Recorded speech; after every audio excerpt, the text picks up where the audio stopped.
Now we'll be chanting the Mahavakya.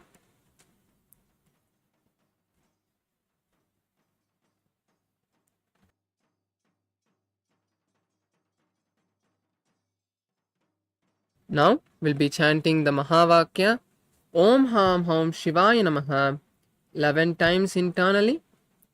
I request all the participants to chant it internally along with me. Om Ham Hom Shivaya Namaha. Om Ham Hom Shivaya Namaha. Om Ham Hom Shivaya Namaha. Om Ham Hom Shivaya Namaha. Om Ham Hom Shivaya Namaha. Om Ham Hom Shivaya Namaha. Om Ham Hom Shivaya Namaha. Om Ham Hom Shivaya Namaha. Om Ham Hom Shivaya Namaha. Om Ham Hom Shivaya Namaha. Om Ham Hom Shivaya Namaha.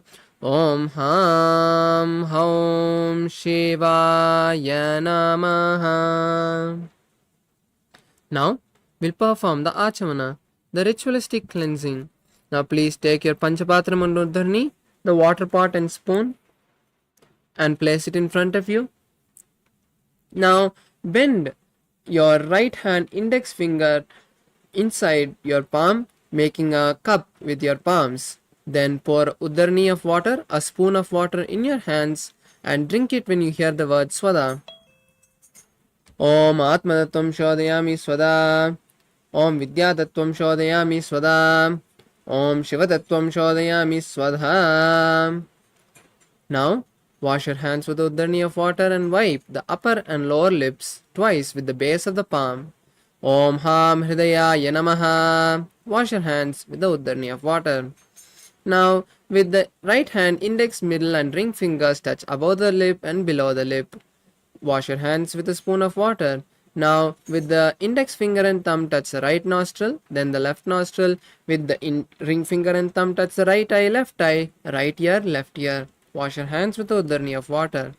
Now, with the little finger and thumb touch the navel, the right chest and the left chest, and with all the fingertips touch above the head, right shoulder, left shoulder and the heart center. Wash your hands with the Udharni of water. Now place your right palm over your left palm and place both your hands on your right thigh. This is the Sankalpa Mudra. Now we'll be performing the Sankalpa, the conscious resolution. Now close your eyes and intensely hold in your inner space what you want to manifest out of this yoga, what reality you want to create by performing this yoga. As yoga is a very powerful time and a space to manifest reality, any reality. Now take this time as we chant this Sankalpa mantra to intensely hold in your inner space what you want to manifest. Om Mamo Partha Samasta Duridakshayadwara Bhagavat Shri Nithyananda Paramashiva Prityartham Shri Nithyanandeshwari Paramashiva Shakti Sameta Shri Nithyanandeshwara Paramashiva Prityartham Cha Adya Purvokta Evam Guna Visheshana Vishishtayam Asyam Shubhaditau Purnaroghyakta Dragatri Yogic Sharir Siddhyartham Paramashiva Shakti Avishkaranartham Nithyananda Yoga Abhyasam Karishye Om Apopas Prishyam.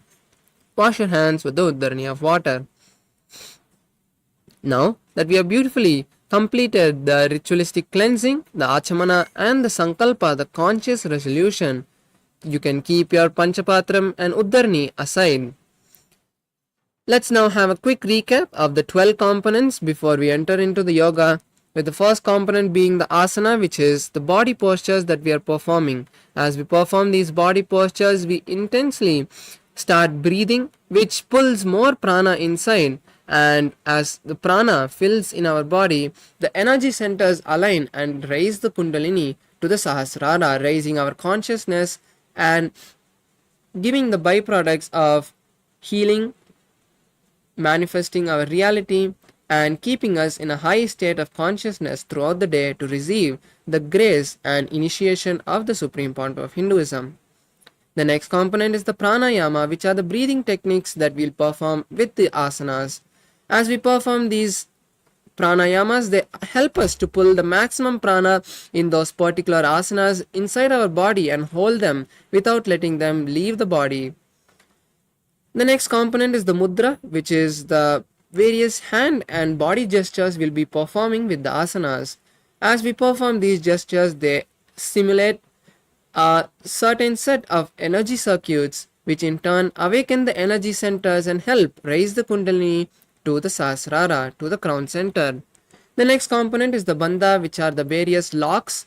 As we have seen in the past days, there are 4 bandhas. First of which is the mula bandha, the contracting the perineal muscles, the excretory and regenerative muscles. This mula bandha will be shown in a red circle, and you can perform this mula bandha throughout the whole sequence in every asana as much as you can. The next component is the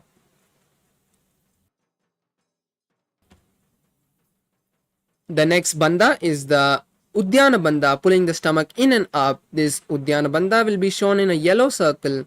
The next bandha is the Jalandhara bandha, locking the chin to the chest. This bandha will be shown in a blue circle.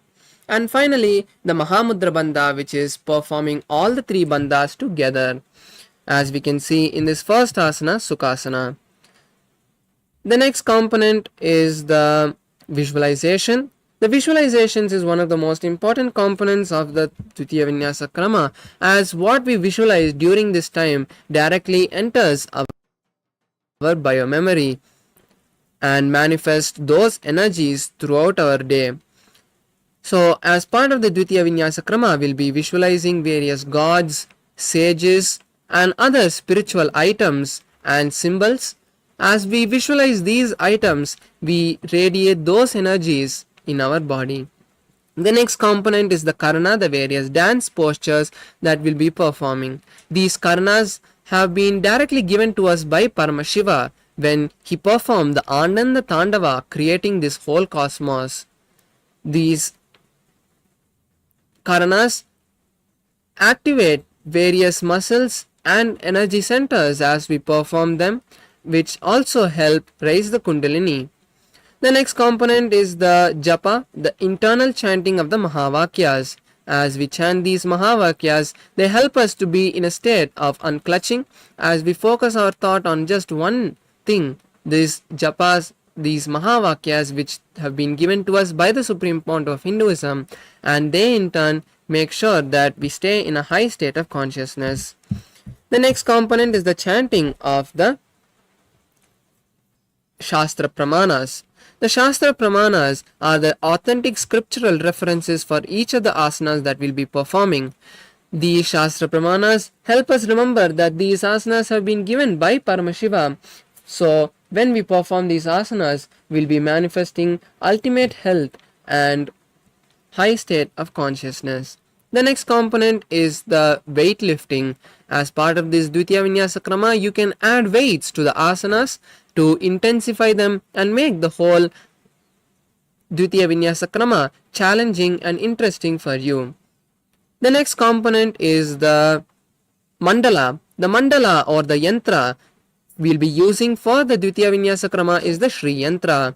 This Shri Yantra is a very powerful cosmic geometry that has been given to us directly by Paramashiva, and just by gazing at this yantra through the process of quantum entanglement and mirroring neurons, the energies of this Shri Yantra get activated in your brain and help you manifest a more powerful life.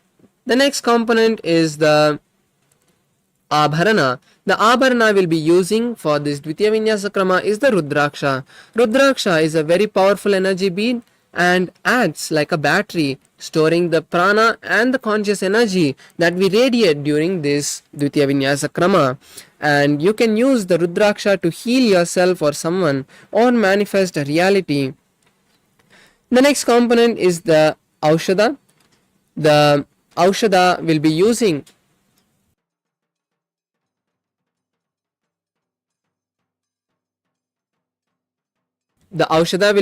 for this Dvitiya Vinyasa Krama is Vibhuti, the Bhasma, applied on the 16 points or at least on the forehead, kumkum on the third eye, and turmeric on the temples. Now that we have had a quick recap of the 12 components, let's enter the first asana, Sukhasana. Now sit straight with your head, neck and spine in a straight line. Bring your awareness to the third eye as you visualize Paramashiva. Keep your hands in Bindu Mudra, touching the index and thumb. Perform the Mahamudra Bandha and start performing the Samana Kumbhaka for the following asanas, which is inhaling, holding the breath, visualizing intense fire in your stomach, and then exhaling. Hold the japa Soham in your inner space. Tatsukha asanamityuktam ashaktastacha macharetasana vijitam yena jitam tena jagatrayam. The next asana is Parvatasana. Now sit in a cross-leg posture or in Padmasana and then raise your hands over your head with both the palms together in Namaskar Mudra. Visualize Mount Kailash and continue to perform the Mahamudra Bandha. Parvatasana vakshe Ata vakshe Mahadeva Parvatasana Mangalam Yatkritva Asirrupi Sya Chachakradi Vilopanam. The next asana is Halipavasana. Now bring the soles of the feet together in front of you and interlace your fingers behind your back. Slowly lean forward and place your forehead behind the heels. Visualize Swamiji, gaze at the nose and perform the Mahamudra Bandha. Purva Vidiyahu me jano Ubay Pakatili Sampratano Pishtipachedo Kalyavo Dachinkarso Vamagahavo. The next asana is Nagipavasana. Now raise up and bring the hands near the shins with the palms cupped near the feet.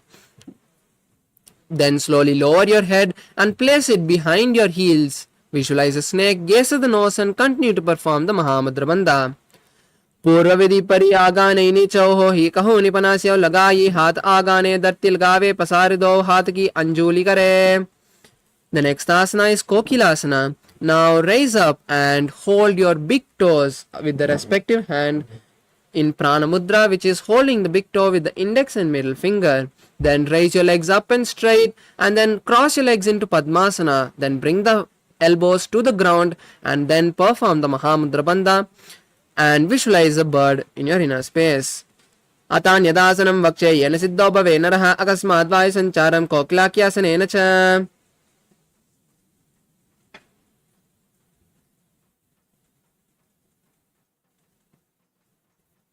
The next asana is Nithyananda. Now stack the knees and ankles and hold the opposite elbows. Then circle your hands in one direction and then the other. Visualize Swamiji, gaze at the nose and continue to perform the Mahamudra Bandha. Goda Baba Padiki Ahimakli Soye Dachitarna Kovar Lauta Parigulpa Samoye. The next asana is Gajasana. Now place your hands and feet flat on the mat, coming to a plank position with the hips up, raised high. Then start scooping the body forward again and again, visualizing an elephant, and now perform the Udyana Bandha, pulling the stomach in and up. Nujjambada agre bhuma kritva lambi boya mastakagre nidaya nidambam urdamunnamaya nabi laksham bhumo nasika maniya. The next asana is Rikshasana. Stop scooping the body and alternate raising one heel and pressing the opposite heel on the mat. Repeat this again and again as you visualize the bear and continue to hold the Udyana Bandha. Ekaikam padama kunja gajasanam kuryat Rikshasana bhavati. The next asana is Vaishasana. Now stand up tall on the tip of your big toe if possible, or at least on all your toes. Then raise your hands and bring them parallel to the ground with the index, middle and ring fingers touch the heart center. Then visualize Swamiji and continue to hold the Udyana Bandha. Keshena bhagdala yugulam tatvatishteta domakahata vaishyavakshe yat kritva satyavan bhavet. The next asana is Urdhvajanukarana. Now come to Araimandi, a half squatting position, which is bending your knees slightly, keeping the heels touching and the toes pointed out. Then bring the hands parallel to the ground in front of your heart center and simultaneously raise one foot with hand rotating it inside and then coming back to the center. Visualize Swamiji, visualize Paramashiva in your inner space. Yes, now we can relax and move to the next asana, Bhalalingasana. Now interlace your fingers from the inside out in Sarvashankari Mudra. And then raise one knee and pull it as close to your chest as possible, visualizing caressing a baby. Continue to hold the Mahamudra Bandha and the Samana Kumbhaka. Ekam jana ursyalinga statavyam balalinganam bhavati. The next asana is Padapirnasana. Now relax the leg and then pull one leg towards the buttocks from the behind and hold it with both the hands, interlacing them in Parshamudra. Visualize Swamiji and continue to hold the Mahamudra Bandha. स्थित्वै कस्मिन् पादतले कराभ्यां व्यष्टयेतनं पृष्ठे संस्थापयत्वेन पादपीडनमासनम्. The next asana is Natarajasana, as you raise one leg behind and hold it with the respective hand from the inside. Then pull the leg backwards and up. As you lean forward, stretch the other hand front and keep the stretched hand's finger in Bindu Mudra. Visualize Lord Nataraja in your inner space. Uttana padam krauncha maricham veerabhadrakam natarajam trikonam cha suptangushta prasarane. The next asana is Balalingasana on the opposite side. Now again interlace your fingers from the inside out and then pull one knee towards the chest. Visualize caressing a baby and continue to perform the Mahamudra Bandha. Ekam jan ursiyalingya statavyam balalinganam bhavati. The next asana is Padapirnasana on the opposite side. Now relax the leg and then pull one leg backwards towards the buttocks. Visualize Swamiji in your inner space and hold the Mula Bandha. Continue to hold the Mahamudra Bandha. स्थित्वै कस्मिन् पादतले कराभ्यां व्यष्टयेतनं पृष्ठे संस्थापयत्वेन पादपीडनमासनम्. The next asana is Natarajasana on the opposite side. Now pull one leg from the inside and back and then with the other hand stretch the opposite hand forward and keep it in Bindu Mudra. Visualize Lord Nataraja in your inner space. Uttana padam krauncha maricham veerabhadrakam natarajam trikonam cha suptangushta prasarane. The next asana is Ardharechita Karna. Now come to the half squatting position, Arai Mandi, and then bring both your hands parallel to the heart center. Then cross one ankle behind the other, keeping the toe down and the heels raised. Then with the respective hand, make a pendulum motion, swinging the hand a few times back and forth gracefully. Then place the palm on your nose and then repeat this on the opposite side.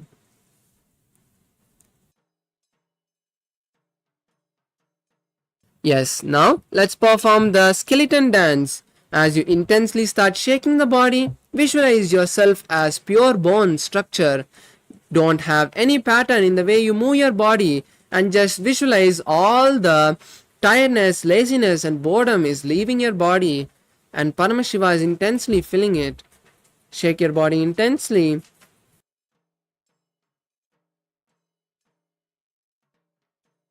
Yes, relax now. Now take a moment to catch your breath as we move to the next karna, which is Katichinna Karna. Now come to the half squatting position and raise your hands above the head, crossing the palms. Now open the palms wide and the hands wide as you turn to one side. Then come back to the center and cross the hands above the head. Repeat this on the opposite side as you do this again and again on both sides. Yes, relax now. We'll move to the next asana, Tadasana. Now stand tall on the tip of your toes and then raise your hands above your head, keeping the elbows straight and the palms facing each other. Visualize a palm tree and hold the new japa Shivoham as you continue to hold the Mahamudra Bandha. Mahamudra Bhadrakono Tadasana Vedakan Vinotanam Sada Kuryat Antarvatni Patipriya. The next asana is Uttanasana as you slowly lean forward and down, then placing the hands by the feet and the head as close to the body as possible. Visualize Swamiji and continue to hold the Mahamudra Bandha. Mahamudra Bhadrakono Tadasana Vedakan Vinotanam Sada Kuryat Antarvatni Patipriya.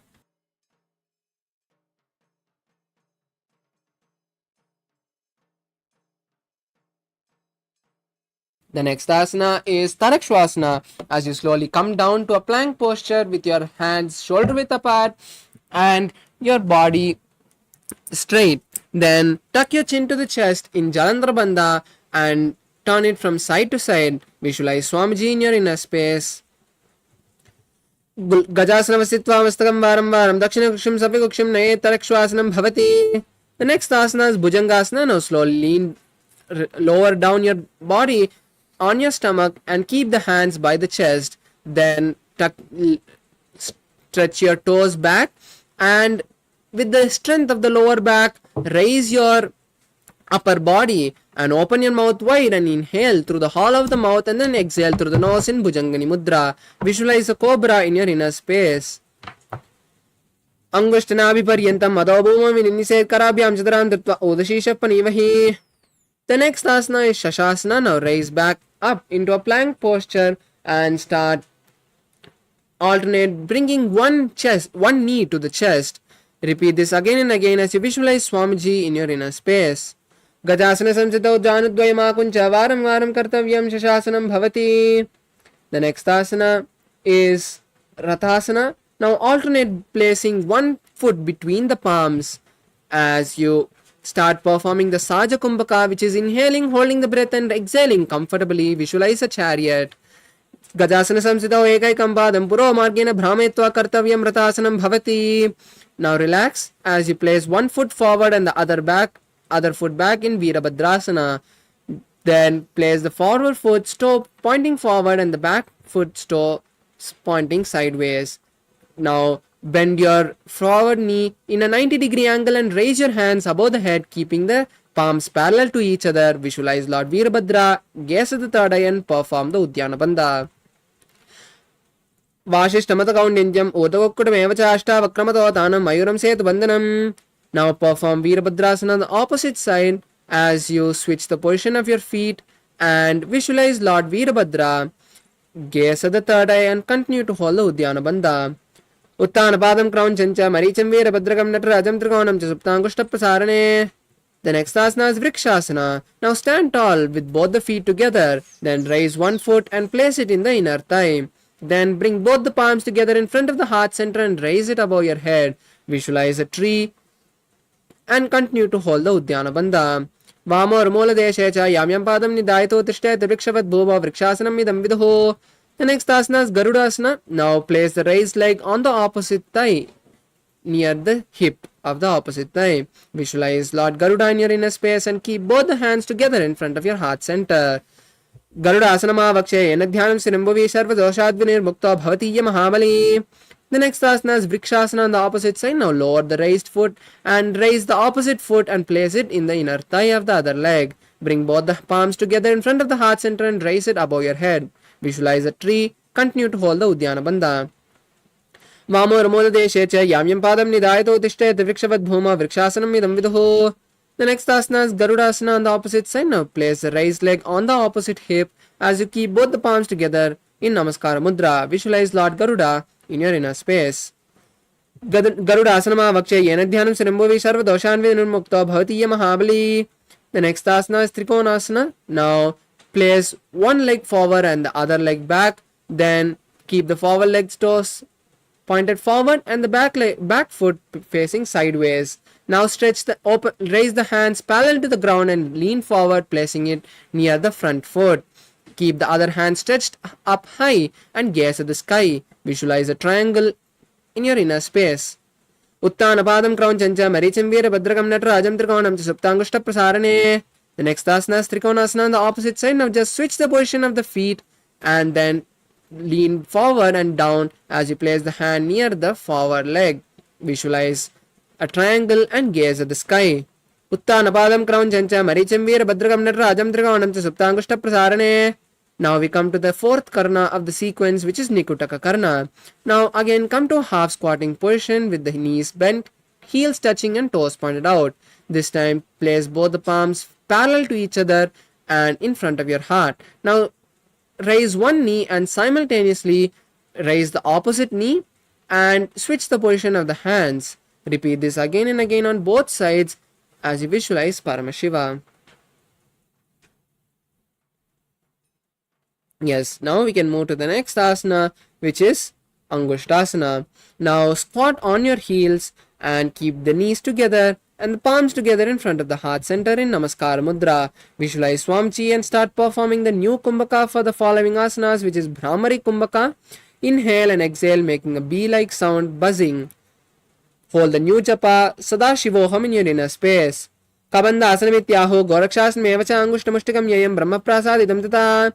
The next asana, Saurasana. Now stretch one leg forward and place the hands by your side with the palms facing forward and fingers touching the ground. Visualize Swamiji in your inner space. Prasar ekam padalam samstapyatveka padakam. The next asana is Vidhunanasana. Now, with the respective hand of the stretched leg, hold the big toe of the stretched leg in Prana Mudra, and with the respective hand of the back leg, hold the heel with the respective hand. Visualize Swamiji in your inner space. Gulpastito padamekam prasarya tatpadakam samsidya tatkarena. The next asana, Saurasana on the opposite side. Now switch the position of the feet, stretching the opposite leg forward and bending the other leg. Now place your hands by your side with the palms facing forward and fingers touching the ground. Visualize Swamiji in your inner space.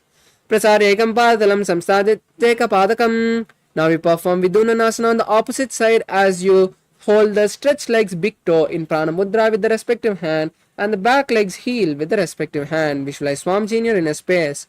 Gulpastito padamekam prasarya tatpadagam samsidya tatkarena gulpam chanim dharya tatkarena dunam pitam chabhise jobhayatra. The next asana is Brahmacharankushasana. Now bring both the feet back under the perineum and sit on the heels with the knees slightly apart and the back of the palms on the respective knee. Tuck your chin to the chest in Jalandhara Bandha and gaze at the floor. Visualize Swamiji in your inner space. Do panapani hoi vese edi do gora vese korpakadalya ki mahili aise mahera semili. The next asana is Kapilasana. Now place the knees on the mat and place the palms on the respective knee. Visualize the great sage Kapila. Tuck your stomach in and up in Uddiyana Bandha and gaze at the nose. Ubay pakadali samata harave tinki mahili kor milave panapani ukura hoi vese eri do joni nivese. The next asana is Bhadragorakasana. As you keep the body and hands in the same posture, just switch the gaze to the third eye and release the Uddiyana Bandha. Visualize Swamiji in your inner space. दो भगदली संपट करे कोरवारली भूपतिद्रे कोरवारली लाके ऐसे तापरी मूल द्वार टिकबे से. The next asana is Suryasana. Now raise your knees off the ground and keep the soles of the feet together as you sit on the heels. Then bring the little finger and thumb together, opening the palms wide like a lotus, and raise your hands above the head and gaze to the gap of the palms. Visualize Lord Surya and perform the Uddiyana Bandha. एडी दो गुरातरियाने पना पानी बेटक पुनिताने गोड़ा जंग आदे करे रहे आड़े बामिसी विदिगहे. The next asana is Mandukasana. Now place the knees on the ground and sit on flat heels. Place your palms on the respective knee and visualize a frog. Gaze at the third eye and perform the Manduki Mudra, rolling the tongue up and pressing the back of the tongue against the upper palate. Visualize a frog in your inner space. पादतलौ पृष्ठदेशे अंगुष्ठद्वे च संस्पृशे ध्यानं युग्नं पुरस्कृत्य साधयन् Mandukasanam. The next asana is Uttana Mandukasana. As you keep your legs in the same posture and be seated, raise your hands above your head and cross them, touching the opposite shoulder from the behind. Visualize a frog, gaze at the third eye and continue to hold the Manduki Mudra as you also engage the Uddiyana Bandha. Mandukasana madhyastam kurparabhyam shiram ditah etad bekavaduttanam etaduttanam mandukam. The next asana is Simhasana. Now cross the ankles and sit on the crossed heels. Now visualize a lion and gaze at the nose and place your hands on the respective knee as you lean forward and stick your tongue out, exhaling forcefully. Dakshinam savyagulpena dakshineta etaram hastau jano samstapya swangulishcha prasaricha. The next asana is Bhadrasana. Now uncross the ankles and sit on the heels with the toes flat. Then cross your hands behind the back and hold the opposite big toe in Prana Mudra. Visualize Swamiji, gaze at the nose and tuck your chin to the chest in Jalandhara Bandha. Gulpau chaprasana syado yukrimesam ahitaha padam gushtokara byamcha dhritva chapristadeshitaha. The next asana is Kakabusandiyasana. Now come to a squatting posture as you keep both the feet together flat on the mat. Now from the inside, wrap your knees around and interlace the fingers behind the back, visualizing a crow. Gaze at the nose. प्रथमे वेसगोट्राने दो हाथ पग बीच आने तिनकी मोड़ी नलिया परिलावे पिष्ट पचे कांकसी करावे. The next asana is Khani Pavasana. Now place your hands on the mat shoulder width apart and place the knees on the back of the palms near the armpits. Then slowly lean forward on the hands and lift the legs up. Then raise the legs as close to the buttocks as you balance on the hands. Visualize Swamiji in your inner space. Asana ko kunasi dista hoi to achi hoi. The next asana is Kapali Asana. Now come down and then keep your hands more than shoulder width apart. This is an inverted asana. I want to mention to all the participants who have any body related ailments, terminal diseases, heart conditions or shoulder, back or any major injury, to not perform this asana without consulting your doctor or physician. For the rest of the participants, you can take the support of the wall or a partner to perform any of these inverted asanas. Now place your hands more than shoulder width apart on the mat and the crown in between of the palms, making a triangle with the head and hands. Then raise your legs and place them on the hands as you find balance. Slowly raise your legs up, straightening the knee and coming to a headstand. Visualize Swamiji in your inner space. शीशी शीशा धरती टेकी पगदुवो मिलवा ऊंचा गुकरे पगदली आसी दिशता समुरासे दो हाथा की हथेली दो. The next asana is Parshamayurasana. Now from this asana we'll be performing the following kumbhaka for the following asanas, which is Rechaka Kumbhaka. In exhale completely, hold your lungs empty comfortably and then inhale again. Now come to a squatting posture and place your hands on one side of the body, aligning the elbows to the knees and hips. Then lean onto the hands and stretch the legs to the side, visualizing a peacock and gazing at the nose. Mayuram dandavat kuryan, mayuram dandanamkam kuryan, mayuram parshvabhyam, mayura parshvanamakam.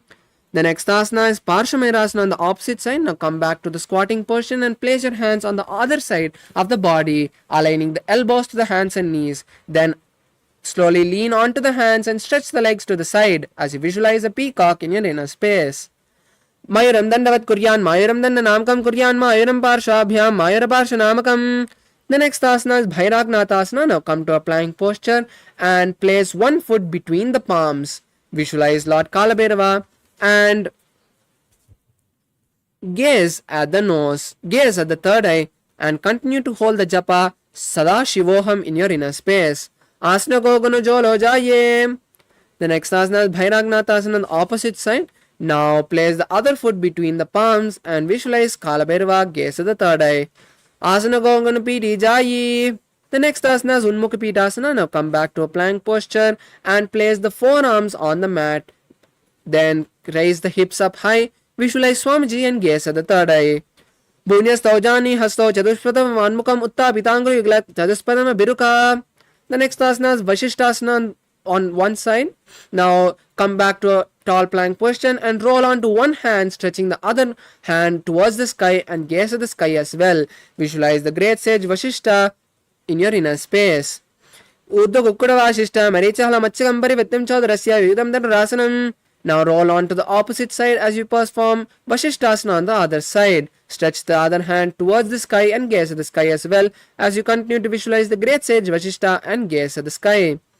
Uddha Kukkada Vashishta Marichahala Matchakambari Vittam Chodrasya Vividam Rasanam. The next asana is Anjani Asana. Now come to a seated posture as you stretch the legs forward and keep the toes pointing up. Insert your hands under the buttocks and visualize Lord Hanuman. Tuck the chin to the chest in Jalandhara Bandha and gaze at the nose.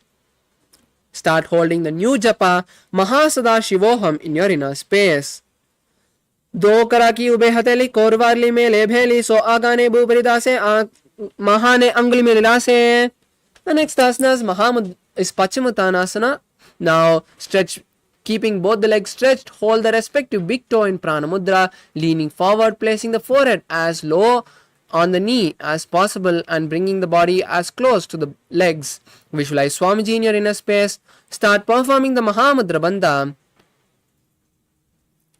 Janu Barillatam tu Paschimam Tanu Muchite Yena Kena Prakarena Sukam Darim Chajayate. The next asana Zugrasana. Now raise up and keep the legs in the same posture as you interlace your hands behind the head and slowly lean forward, placing the forehead on the knees and the elbows outside the knees. Visualize Lord Kali in your Goddess Kali in your inner space and perform the Mahamudra Bandha. Sobanipyandram Ditva Janoparishi Asana Grividam Proktam Bavedanil Deepanam. The next asana is Marichi Asana on one side. Now pull one leg towards the perineum and keep the knee raised. Now from the inside, wrap the raised knee and interlace both the hands behind the back as you visualize the great sage Marichi in your inner space. Uttanapadam Crown Chancha Maricham Veera Bhadrakam Natrajam Trikonam Cha Saptangushta Prasarane. The next asana is Mahamudrasana. Now place the raised knee on the mat and lean forward, holding the stretched leg with both the hands and place the forehead on the knee. Visualize Swamiji and perform Mahamudra Bandha. Gaze at the nose. Mahamudram Pravakchasmi Tantresmin Mama Allabe Yampra Bisiddha Siddhim Cha Kapiladya Puragataha. The next asana is Marichi Asana on the opposite side. Now stretch the bent leg and bend the opposite leg, placing the foot by the perineum. Now from the inside, wrap the raised knee and interlace both the hands outside behind the back. Visualize great sage Marichi in your inner space. Uttanapadam Crown Chancha Marichim Veera Bhadrakam Natrajam Trikonam Cha Saptangushta Prasarane. The next asana is Mahamudrasana. Now place the raised knee on the mat and hold the stretched leg with both the hands, placing the forehead on the knee. Visualize Swamiji and gaze at the nose as you perform the Mahamudra Bandha. Mahamudram Pravakchami Tantresmin Mama Vallabe Yampra Bisiddha Siddhim Cha Kapiladya Puragataha. The next asana is Bhadrasana 2. Now bring the soles of the feet together and keep them as close to the perineum as possible. Hold the respective foot. Visualize Swamiji in your inner space. Gaze at the third eye. Gulpo Devrishana Syado Shivanya Pashvayokshibet Path Pashvenupadanbyam Dhritam Badva Sunischalam. The next asana is Ghwali Pavasana. Now stretch the legs away from the perineum slightly and place the hands on the respective knee. Tuck the chin to the chest in Jalandhara Bandha and gaze at the nose. Purvachar Padachokahya Sohi Vahi Vidyoki Jisohi Yame Edi Binnajarase Angula Atarantra Rase. The next asana is Joni Asana. Now pull the feet back to the perineum as close as possible as you can and hold the respective foot with the hand. Now place the elbows on the ground next to the shins and place the forehead on the feet. Visualize the Yoni Mandala. Gaze at the nose. Do Pagdali Samprakare Sol Edi Merkating Gadare Ardhahantko Antarrase Lalatapakatalya Uparadase. The next asana is Mirki Pavasana. Now raise up and stretch the feet far away from the perineum. Then stretch the hands parallel to the ground and lean forward, placing the hands by the side and the forehead on the heels. Visualize Swamiji. Gaze at the nose. Purava Vidhi Pari Pagatali Samput Soli Edi Milira Se Yedayasu Mahli Kani Angulado Antarillati Datti Lagave.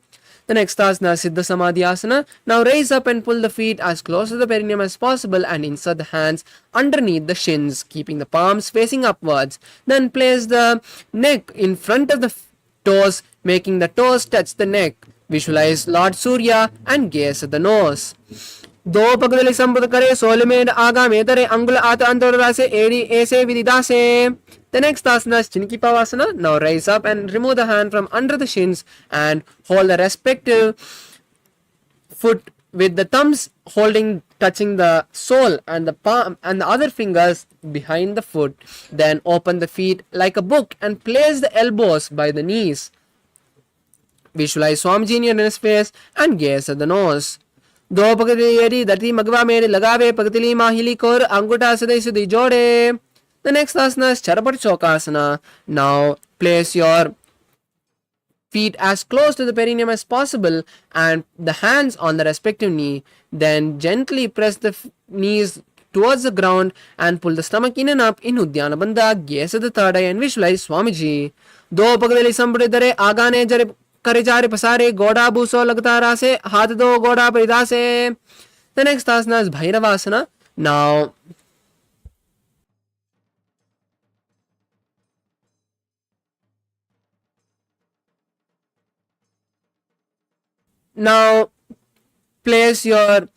lift your toes and raise the heels, keeping the toes on the mat.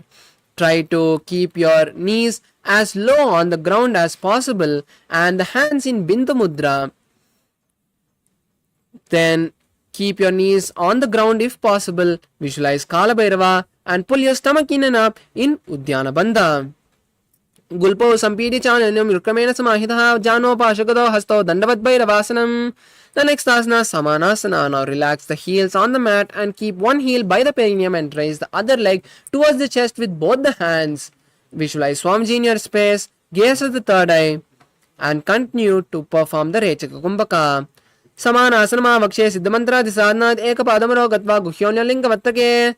The next asana is Apanasana. Now place the raised leg on the respective shoulder and stretch the opposite leg up and straight. Visualize Swamiji and gaze at the third eye.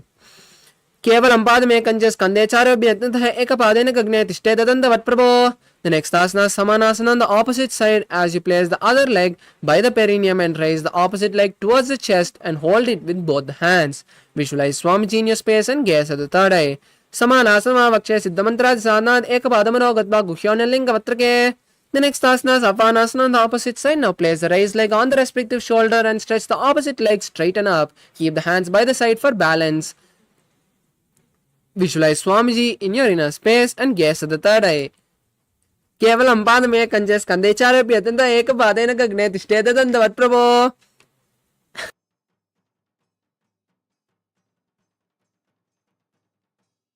The next asana is Gomakasana. Now cross the feet and stack the knees in the center of the body, interlacing the fingers on the top knee, keeping the heels by the hips. Visualize a cow, gaze at the nose and start performing the Sitkari Kumbhaka, which is inhaling through the clenched teeth and exhaling through the nose. Start holding the new japa Om Nithyanandoham in your inner space.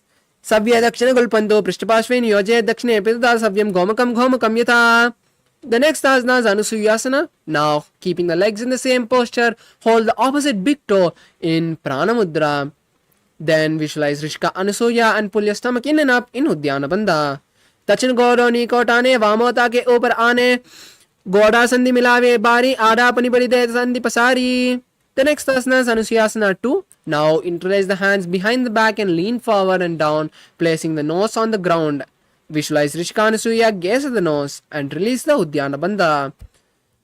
जीमना गोड़ा की संधि उपरिदावा गोड़ा की संधि मिलावी रासे गोड़ा सोले पगदलिया सो आरवाई सुदारा से. The next asana is Garudasana 2. Now raise up and place one foot by the perineum and the opposite foot flat on the mat with the knee to the chest. Place your hands on the respective knee and visualize Lord Garuda as you gaze at the nose. Dava pagumodi yedi mahilam gulpar mooladwarini chede bese jimani pagdali dattite ki goda unja ubarase. The next asana is Naradasana. Now turn outside of the raised knee as you interlace the fingers behind the head and sit on the heel touching the perineum. Visualize the great sage Narada and gaze at the third eye. Pura Bishtijuvam Pagdali Keri Bubarita Hilaga Veperi Goda Soro Pano Hoijoi Dachipa Sidira Sesoi. The next asana is Matsyapitakasana. Now place the heel which you are sitting on the opposite heel and keep the other leg raised. Then with the respective hand hold the shin of the opposite foot and with the other hand hold the respective big toe. Visualize the fish avatar of Lord Vishnu and continue to gaze at the nose. Vame navamangushtantu grihitam matsapinakam yoni vame sampidya medrada paridakshinam. The next asana is Gomukhasana on the opposite side. Now again cross the heels and keep the knees stacked with the fingers interlaced on the top knee. Keep the heels outside of the hips and visualize a cow as you continue to gaze at the nose. Savya Dakshina Gulpanto Prishabashve Niyoje Dakshine Epitata Savyam Gomakam Yata. The next asana is Anusuyasana. Now hold the opposite big toes in Prana Mudra as you visualize the Rishika Anusuya. Pull your stomach in and up in Uddiyana Bandha as you continue to gaze at the nose.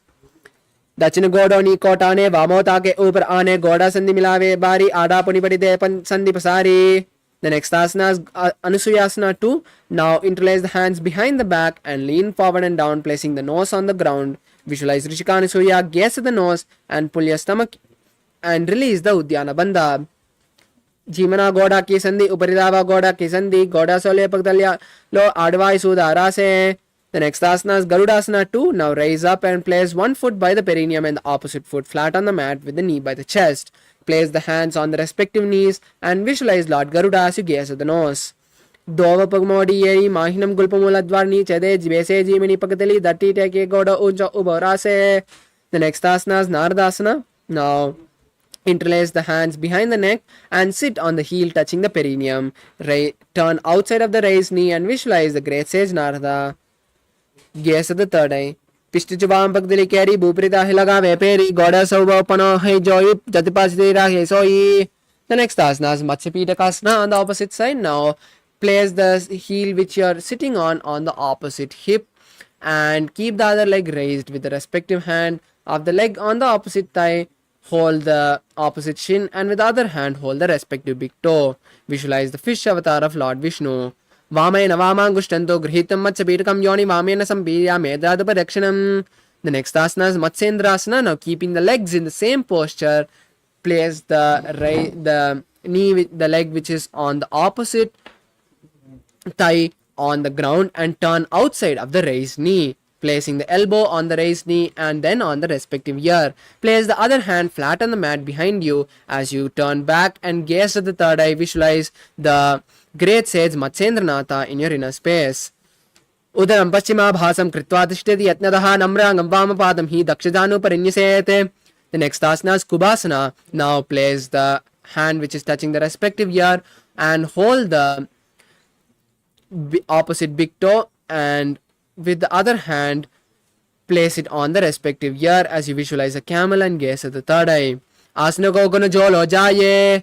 The next asana is Matsendrasana 2. Now place the hand which was touching the respective ear back on the mat. Visualize the great sage Matsendranatha in your inner space. Matsendra Pitam Jhatra Pradiptim Prachandra Rukmandala Kandanastram Abhyasada Kundalini Prabodham Dandastahi Dadahi Pumsam. The next asana is Matsendrasana on the opposite side. Now place one leg on the opposite thigh and keep the other leg bent and then turn outside of the raised knee and place the elbow on the raised knee and then on the respective ear, keeping the other hand flat on the mat behind you. Turn back and gaze at the third eye as you visualize the great sage Matsendranatha. Udaram Paschima Vasam Kritva Tishtiyate Ataha Namragam Vamapadam Hi Dakshajanu Parinyasete. The next asana is Kubasana. Now place the hand which is touching the respective ear and hold the opposite big toe and with the hand which is placed behind touch the respective ear. Visualize a camel and gaze at the third eye. Asana Gogono Jolo Jaye. The next asana is Matsendrasana 2. Now place the raised hand back on the mat and visualize the great sage Matsendranatha as you gaze at the third eye. Matsendra Pitam Jhatra Pradiptim Prachandra Rukmandala Kandanastram Abhyasada Kundalini Prabodham Dandastahi Dadahi Pumsam. The next asana is Padmasana. Now place the feet on opposite thighs and the hands on the palms on the respective knee. Visualize Paramashiva, gaze at the nose and perform the Mahamudra Bandha as you hold the new japa Om Nithyananda Mahasadaशिवोहम. Asanam Devidam Proktam Padmam Majjasanam Dada Udo Ripadiche Uvepadadeta. The next asana is Padmasana 2. Now cross the hands and hold the respective big toes in Pranamudra. Visualize the goddess Parvati in your inner space. Uttano Charano Kurtva Uru Samstao Prayatnataha Uru Madhyakado Tano Pani Krita Tadrisho. The next asana is Kukutasana. Now insert your hand through the gaps of your thighs and calves and then raise your body up. Then visualize a rooster and start performing the Sahaja Kumbhaka, which is inhaling, holding the breath and exhaling comfortably. Padmasanam samstapya nanurvarantare karo nivesha bhuma vasishtet vyomastak Kukutasana. The next asana is Bhaddakeki asana. Now remove your hands from the gaps of the thighs and calves and raise onto your knees. Then place your palms flat on the mat with the fingers pointing backwards. Then lean forward, place the navel on the elbows as you slowly raise the knees off the ground and then visualize Swamiji in your inner space. Dharamavashtebhya karadvayen tatkur paristaniya tabipashva uchasano dandevitaktika kyemayurmetam pavidanti pitam. The next asana is Mayurasana. Now relax down and open the feet. Then come to a kneeling posture and keep the hands in the same posture. Then slowly lean forward and place the navel again on the elbows and then raise the legs off the mat, visualizing a peacock. Ata Vakshe Mahadeva Mayurasana Muttam Bhumau Nipadi Hastaddo Kurparopari Dehakam. Now relax down on your stomach and interlace your hands behind the neck and open the feet wide apart. Visualize a crocodile in your inner space and continue to perform the Sahaja Kumbhaka. Adhyasisete hridayam nidaya bhumau cha padau cha prasarimano shirshatitvā karadundayagme dehanikaram makarasanam thate. The next asana is Shalabhasana. Now keeping the hands by the chest, bring the feet together and then raise the feet from the thighs off the ground. Visualize a locust in your inner space. Adhyasisete karigma vakshobhumi mashtabhya karayostalabhyam padau cha seunye cha vridasti chodvam vadanti pitam shalabam munindraha. The next asana is Ushtrasana. Now bend the knees and bring the feet to the buttocks and then hold the feet with the respective hand. Then pull the feet down to the ground as low as possible outside of the hips. Visualize a camel in your inner space. Adhyasete padayugmam vastam priste nidapya didam karabhyam ad kunchayet samyugadagada kadam uchchantapitam yogi vadanti. The next asana is Dhanurasana. Now keeping the feet bent, hold the feet from the inside and simultaneously lift the thighs and the upper body, bending the back as much as possible, visualizing a bow. Gaze of the third eye. Prasarya pauda bhuvidandarupau karaucha prishte ditapadayugmam kritva dhanustulya vidhastitangram nigadya yogi dhanurasanam tate. Now come to a seated posture in Bhagasana as you sit on the heels with the toes flat and the hands on the respective knee. Visualize Swamiji, gaze at the third eye and hold the new japa Om Nithyananda Paramashivoham. उल्टा मोड़ी पाओ दो वैसे बहुरोक जगदी करे एक वैसे पावन महिला गुलपज जानो कुलापा सिदिला vaso. The next asana is Gohyasana. Now place, this is an inverted asana, so you can take the support of the wall or a partner. Now place your forearms on the mat and interlace the fingers. Then place the forehead between the interlaced fingers. Then lift the knees off the ground and walk the feet forward, stacking the heels and the shoulders, and then stretch the legs up towards the sky. Visualize Swamiji and gaze at the nose. हाथ दो हाथ की कहो निजोई पुनिह करा ले दाए दो पुष्ट आगा की पुनि जानो ऐसे सबले भूपरितानो. The next asana is Shirasasana. Now keeping the body in the same posture, slowly stretch the knees and straighten the legs up. Balance as you visualize Swamiji and gaze at the nose. Viparitam mandalam cha didev viditam hina dandasanam diva proktam viparitopavenase se.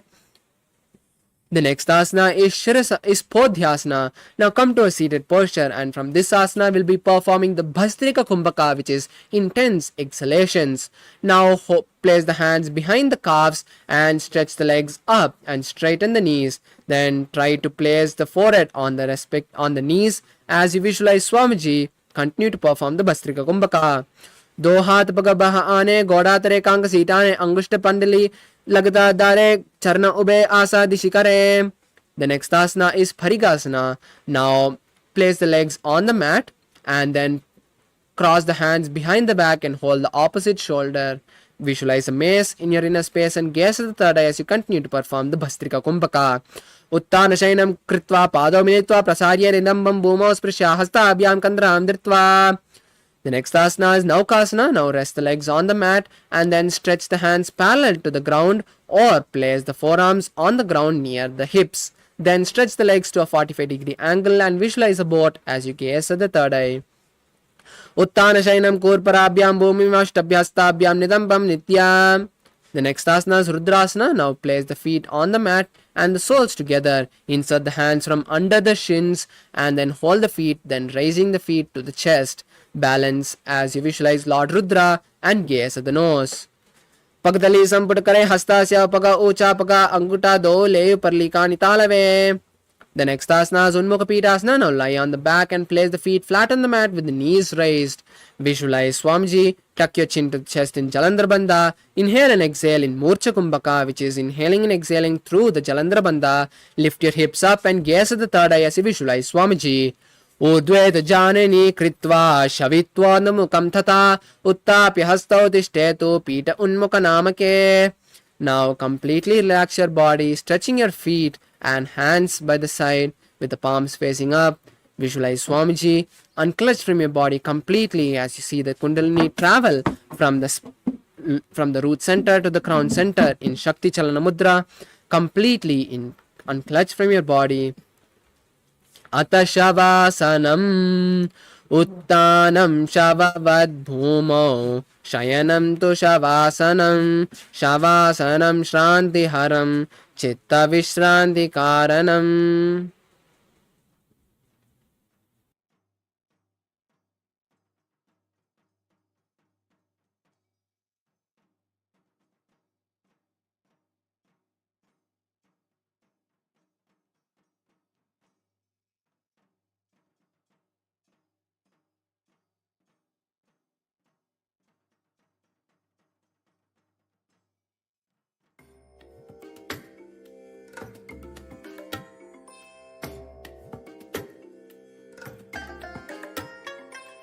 I bless you all.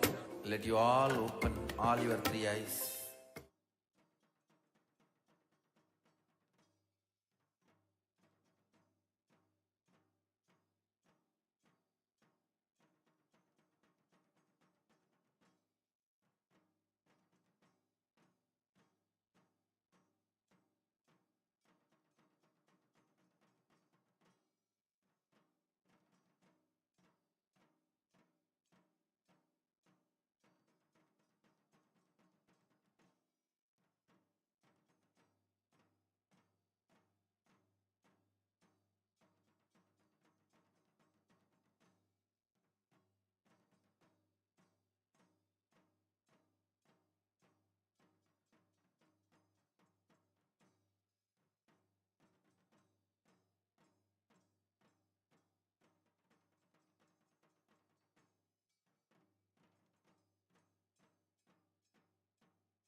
bless you all.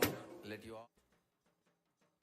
Now, slowly return to your physical body. Start to wiggle your fingers and toes, your wrists and your ankles, your elbows and your knees.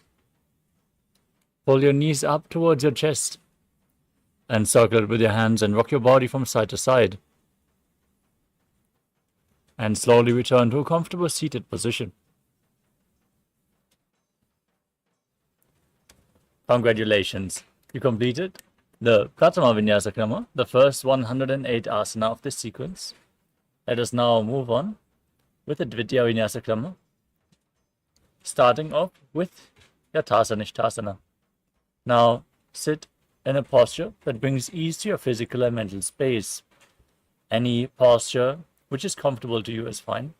Place your hands on top of the knees in Bindu Mudra with index fingers and thumbs together. As you visualize Swamiji in your inner space, breathe in Samana Kumbhaka. Inhale deeply into your stomach and visualize a flame rising up your spine. As you perform the Mula Bandha and internally chant the japa Om Nithyananda Paramashivoham, which is going to remain the japa for the rest of this sequence. Paryantam tat samakyatam yata samstam yata astitihi. Next up is Samasana. Now sit in a cross-legged posture with your hands on the knees with the thumbs and index fingers touching in Bindu Mudra. Take a long deep inhalation, hold your breath.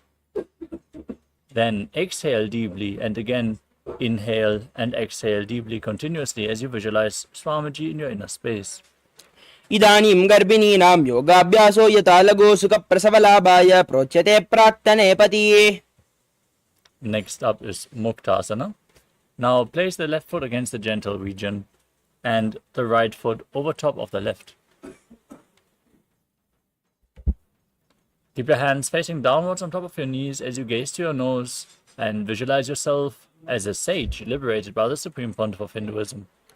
Nibidya sivanim sokshmam dakshinetrada gulpadaha vamam yamyena gulpena muktasanamidam bhavet.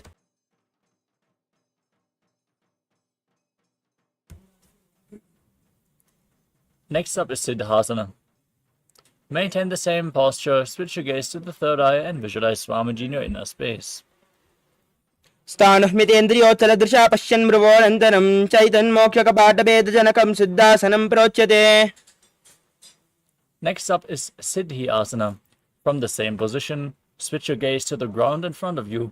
Engage all three bandhas, Mahamudra Bandha, as you visualize Swamiji in your inner space.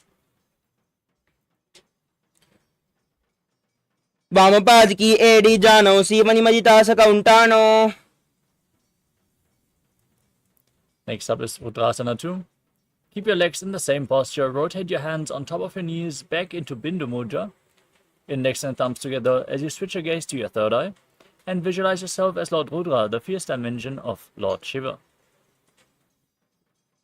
Vamacharna paridachanarake ekajugati eshe vididake. Next up is Santadhunasana. Maintain the same posture, switch your gaze to your nose and embody tranquility and an unshakable nature. Asanaki gunamanaki chanchalata meeta. The next asana is Siddhasana 2. Now place one heel over top of the other and bring your palms to your navel, cupping one palm over the other, resembling a lotus flower in Samputa Mudra, as you visualize Swamiji in your inner space. Rizukaya samasina siddhasana mudiritam prasarya bhuvipadav dhorpyam angushtamadarat. Next up is Bandha Yoni Asana. Maintain one heel on top of the other and set the sankalpa to manifest through the womb of creation. As you lock the perineal floor in Mula Bandha, inhale all the way and get ready to enter Shanmukhi Mudra. Close your mouth with little and ring fingers, your nostrils with the middle fingers, the eyes with the index fingers, and your ears with the thumbs. Yatra madhye mahadeva bandhayonyasane yat kritva kecharo bhutva vichredishvaro yada.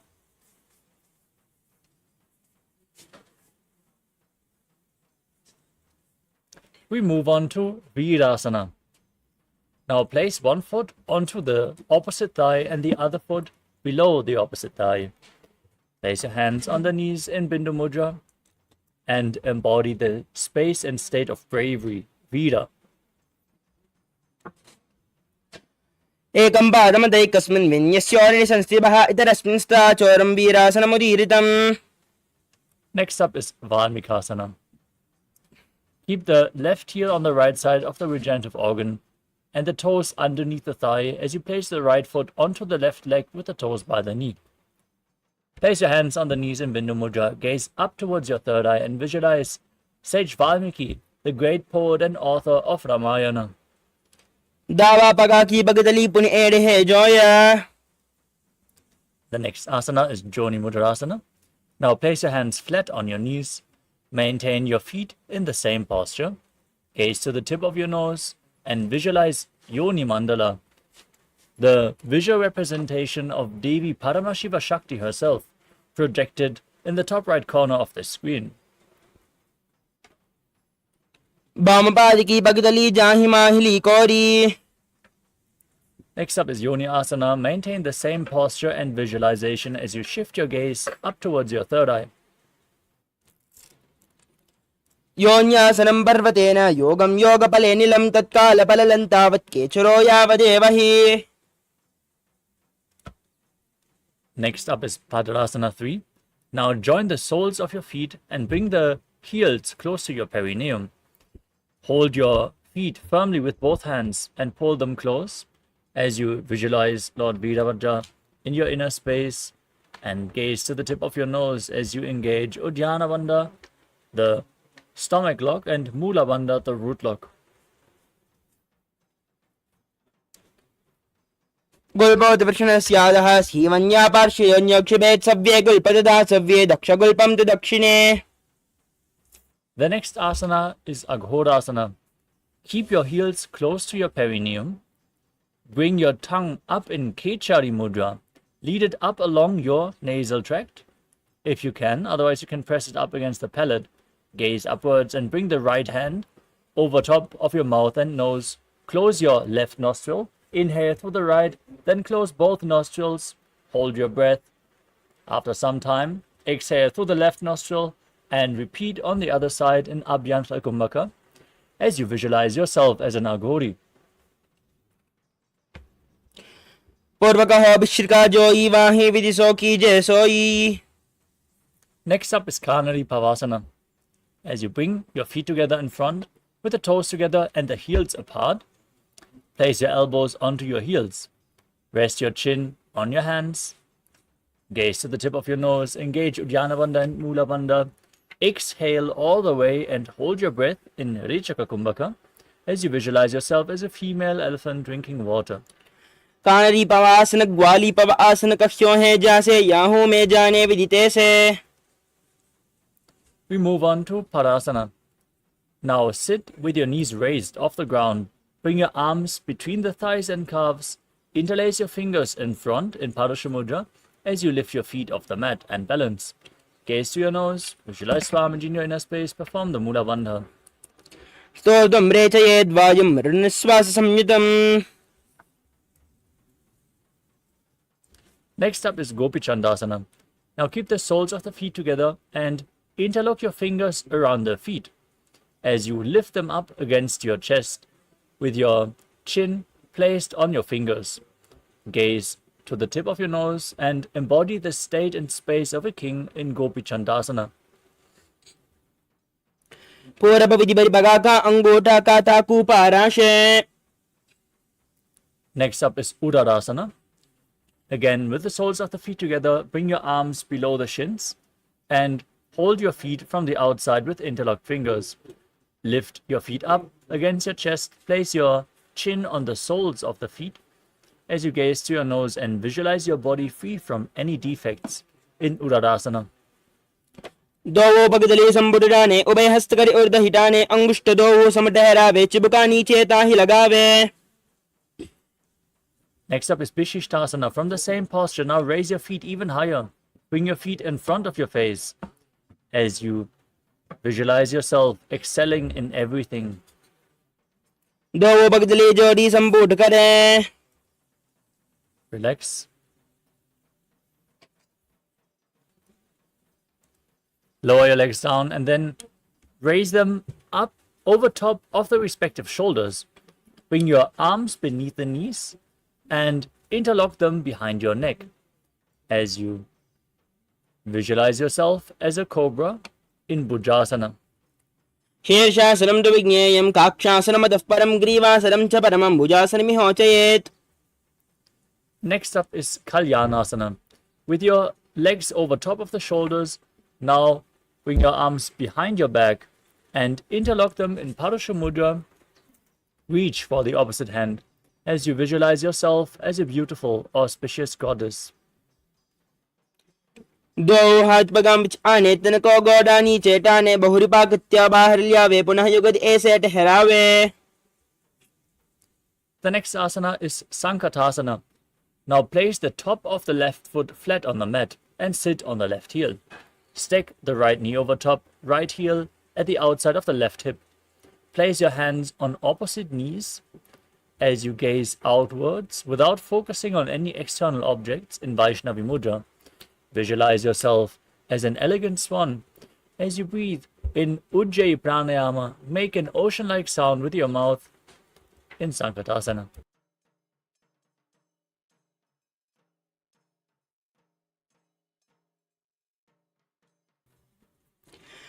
वामपादं चितेर्मूलं संन्यस्य धरणीतले पाददण्डेन याम्येन वेष्टयेद्वामपादकम्. Next up is Dhenukasana.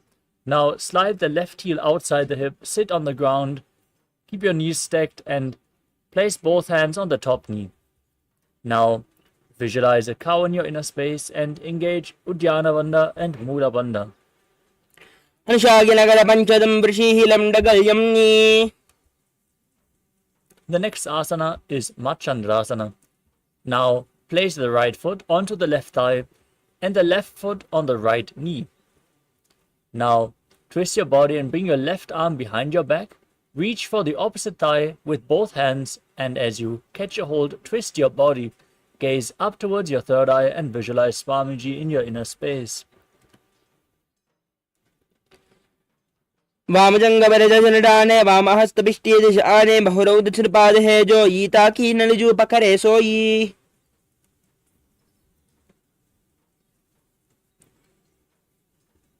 Next up is Machandrasana 2.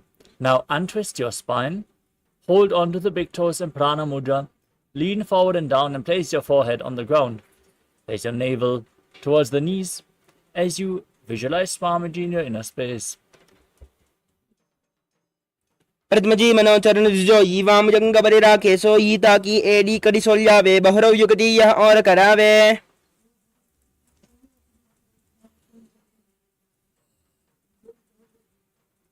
Now rise back up, interlock your fingers in Parasha Mudra and place them on the top knee. As you engage Mahamudra Bandha, all three bandhas, visualize Swamiji, your Guru, in your inner space in Guru Asana. ऊर्मूले इतरपादस्य कनिष्ठिका प्रदेशे गुल्पं संस्थाप्य. Now untangle your knees, place the top of the right foot flat on the mat. As you repeat Sankatasana, sit on the right heel, stack your knees and place your hands on opposite knees as you visualize yourself as a swan. वामपादं चितेर्मूलं संन्यस्य धरणीतले पाददण्डेन याम्येन वेष्टयेद्वामपादकम्.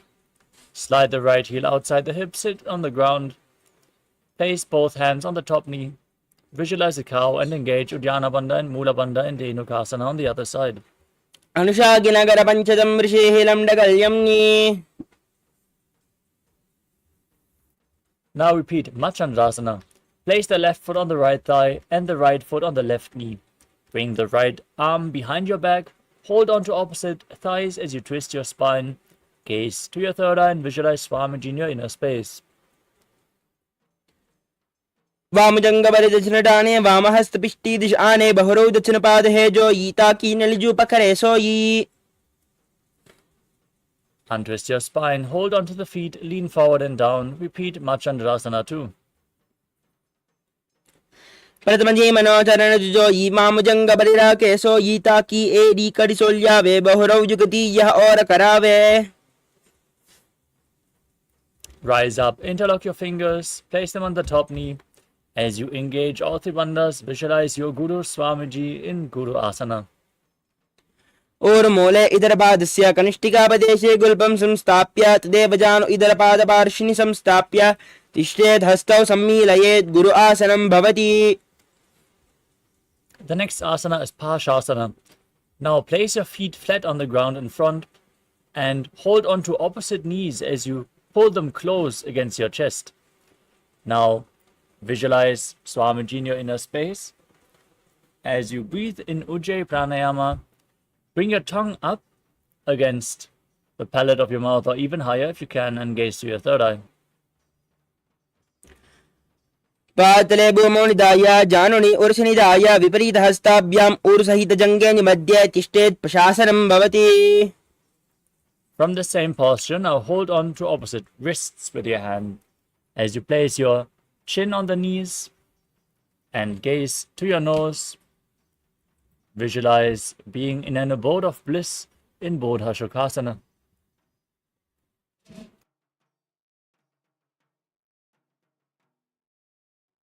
दो वो बगदली वो परिदेरे कोरमाहली ऐसे करे कोरमाहली उकड़बे से जंगा चाती अग्र निवेशे. The next asana is Kurakatasana. Now bring your arms underneath the knees and hold on to opposite elbows. Pull your legs close. Gaze to your nose. Visualize Swamiji in your inner space. दो हाथ bug बाहर लियावे गोड़ा नीचे ले ठहरावे अम्हा समहा ऐसे करे आपस में कोह नि पकड़े. Next up is Sumati Asana. Maintain the same hold underneath the legs as you cross the right ankle over top the left, with the toes pointing upwards. Now gaze to your nose, keep your tongue in Kechari Mudra, and visualize the great sage and Maharishi Sumati in Sumati Asana. मूलद्वार धरती परिडाने दावा पग बरदज पद आने दाई बागती कोले आवे हाथ एक Amtar ठहरावे. Next up is Dandasana. Now extend both your legs straight forward, toes pointing up. Raise your arms up above your head, interlock fingers with the wrists pointing outwards. Engage all three bandhas, gaze to your nose and visualize Swamiji in Dandasana. इदानीं गर्भिणीनां योगाभ्यासो यथा लगो सुख प्रसवलाभाय प्रोच्यते प्राक्तने पति. Next up is Arambhasana. Now lean forward and down and hold on to the big toes in Prana Mudra with index and middle fingers. Bring your head forward and down in between the knees if you can, and start breathing in Nadi Shodhana, inhaling through one nostril and exhaling through the other without the support of your fingers, cleansing your nadis as you visualize Swamiji in your inner space. दो पग मिलवा पसारी बगा का अंगूठा पकड़े लिलाट गोड़ा लगावे. Next up is Bidukasana.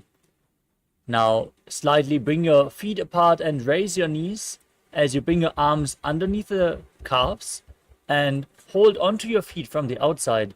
Bring your head as low as you can as you gaze to your third eye and visualize Swamiji in your inner space. प्रथम में से दो पाऊ पसारी कचुक अर्ध को करड़ धारे. The next asana is Jalandhari Bhavasana. Bring the soles of the feet together, feet extended away from the body, as you bring your arms underneath the shins, palms facing up, and place your head on your feet. Gaze to the nose and visualize Swamiji in your inner space. दो एड़ी महिला के दीजे हाथ पसारी. Next up is Urdhva Paschimottanasana.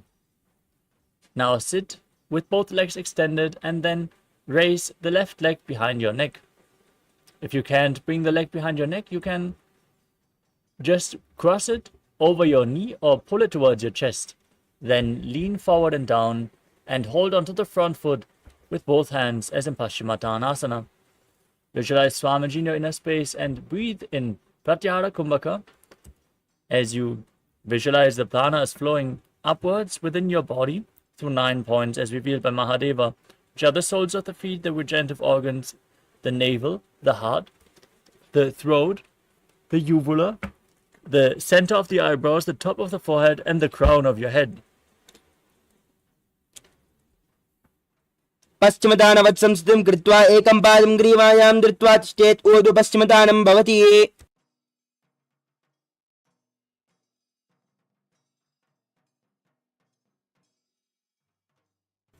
Next up is Anantasana. Now lean backwards with your legs still behind your neck. Hold onto the foot with the opposite hand as you keep the opposite leg extended. Gaze to your nose and visualize yourself as infinite or endless and eternal one. उत्तानशैली एकैकं पायी ग्रीवायां विन्यस्य इतरहस्तेन पावाग्रं गृहीत्वा. Now roll onto the side of the elbow, holding on to your foot. Rest on your side, gaze to your nose, visualize the upward flowing prana as you feel in complete control in Ankushasana. उत्तानशयिता एकैकं पादं ग्रीवायां कुर्वन् इतरहस्तं कर्णमूले स्थापयेत् तस्यैव हस्तस्य कोर्परो भूमौ निधाय. Next up is Dhrushasana. As you lay on your back, pull your knees up against your chest and hold on to opposite knees with your hands as you rock your body from side to side.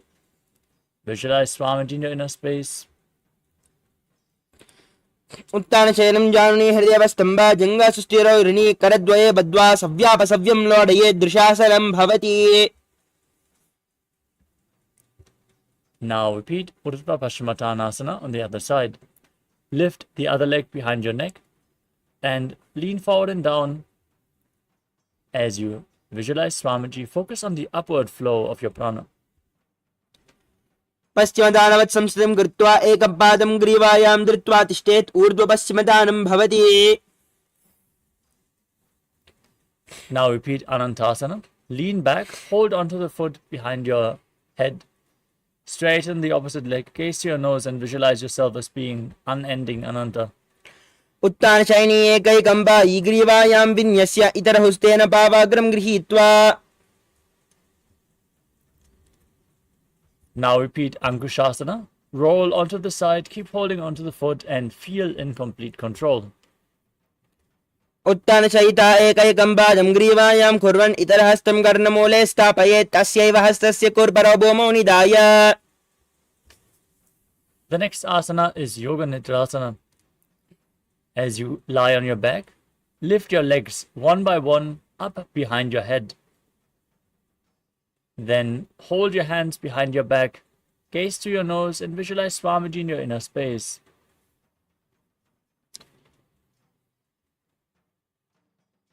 पादाभ्यां वेष्टयेत् कण्ठं हस्ताभ्यां पृष्ठबन्धनं तन्मध्ये शयनं कुर्याद् योगनिद्रा सुखप्रदा. Next up is Atmaramasana. While laying on your back, raise your legs towards your head and wrap your hands around the legs, interlacing your fingers behind your neck. Gaze to your nose as you visualize Lord Vishnu blessing you from within. Atmaram आसन प्रथम सुदो सोवे. The next asana is Kuchikasana. Lay on your back and pull your knees up against your chest with the soles of the feet facing upwards. Extend your arms out to the side at shoulder level as you visualize Swamiji in your inner space and gaze up towards your third eye. दो हाथ सीधा सा करे धनुष उबेस पा करे पग ऊंचाई आगाने आने बहरो युगदी यह ऐसे विधिवाने. Next up is Jata Parivritti. This asana consists of 3 steps. We are going to perform all 3 steps and then repeat them on the other side. Now lay on your back with your knees pulled against your chest and the arms extended outwards at shoulder level. This is the neutral position to which we are going to return in between the repetitions. Now drop one knee to the side, extend the opposite leg straight down. Step 1. Bend both knees to the side. Step 2. Extend both legs to the side, hold onto the feet, and gaze in the opposite direction of the feet. Step 3. Visualize Swamiji in your inner space, perform the Mula Bandha, breathe in Pratyahara Pranayama, focus on the prana flowing upwards within your body. Now return to the center, and then Repeat all the 3 steps on the other side. Step 1. Step 2. And step 3.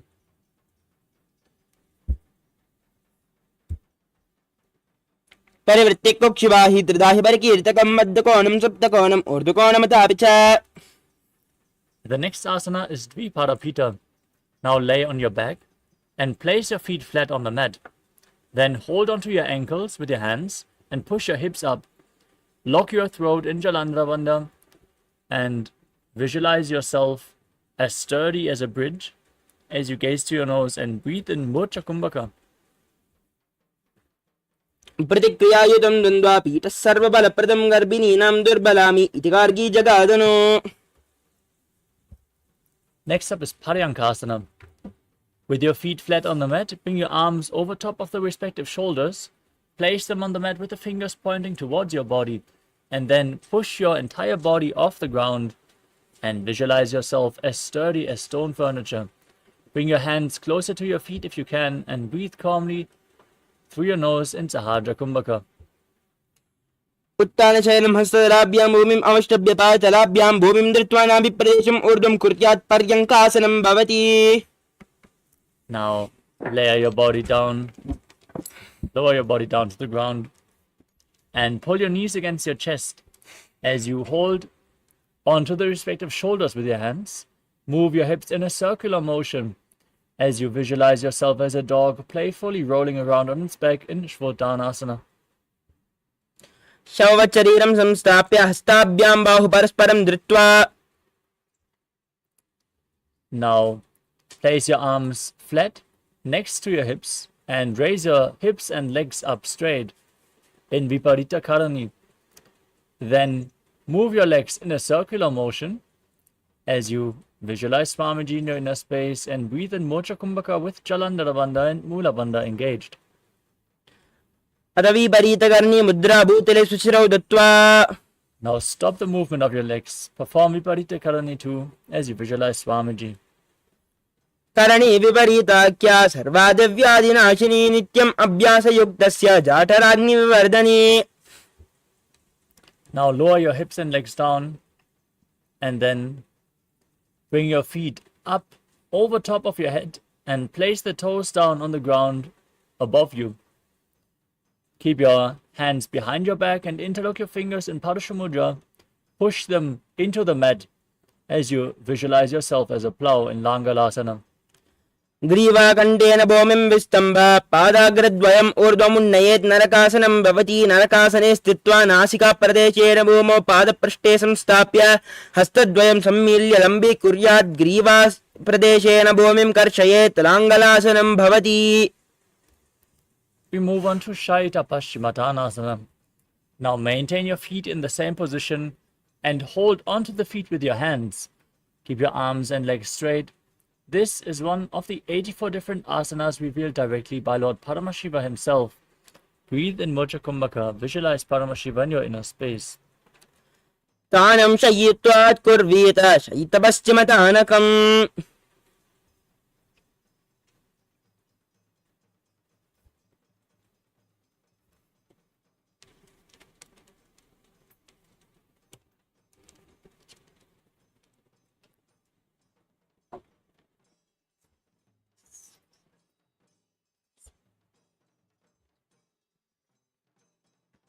The next asana is Supta Konasana. From the same position, now bring your hips above the shoulder level and then open your legs wide as you keep holding onto the feet. Visualize Swamiji in your inner space as you do so. परिवृत्तिकोक्षिवाहि त्रिदाहि परिकीर्तकं बद्धकोणं सुप्तकोणम् ऊर्ध्वकोणमथापि च. Now join your feet back together. Hold on to your ankles with your hands as you roll onto your back, keeping your arms and legs straight as you visualize yourself as a chakra, a wheel in Chakrasana.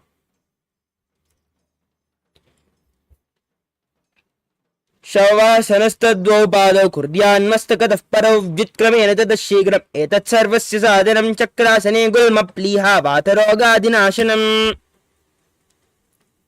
The next asana is Supta Prasarita Padangushtasana. As you raise your legs vertically, hold on to the big toes, and then open your legs wide to the side as you visualize Swamiji in your inner space and breathe in Ujjayi Pranayama, making an ocean-like sound in your mouth. उत्तानपादं क्रौञ्चं च मरीचं वीरभद्रकं नटराजं त्रिकोणं च सुप्ताङ्गुष्ठप्रसारणे. Now join your feet back together above your body. Keep the legs vertical as you visualize Swamiji in Supta Padangushtasana. उत्तानपादं क्रौञ्चं च मरीचं वीरभद्रकं नटराजं त्रिकोणं च सुप्ताङ्गुष्ठप्रसारणे. From Supta Padangushtasana, now cross your legs into Padmasana and lay flat on your back as you raise your arms above your head and hold on to opposite elbows. Now gaze to your nose and visualize Matsya, the fish avatar of Lord Vishnu. मुक्तपद्मासनं कृत्वा उत्तानशयनाच्चरेत् कूर्पराभ्यां शिरो वेत्स्य मत्स्यासनं दुरोगः.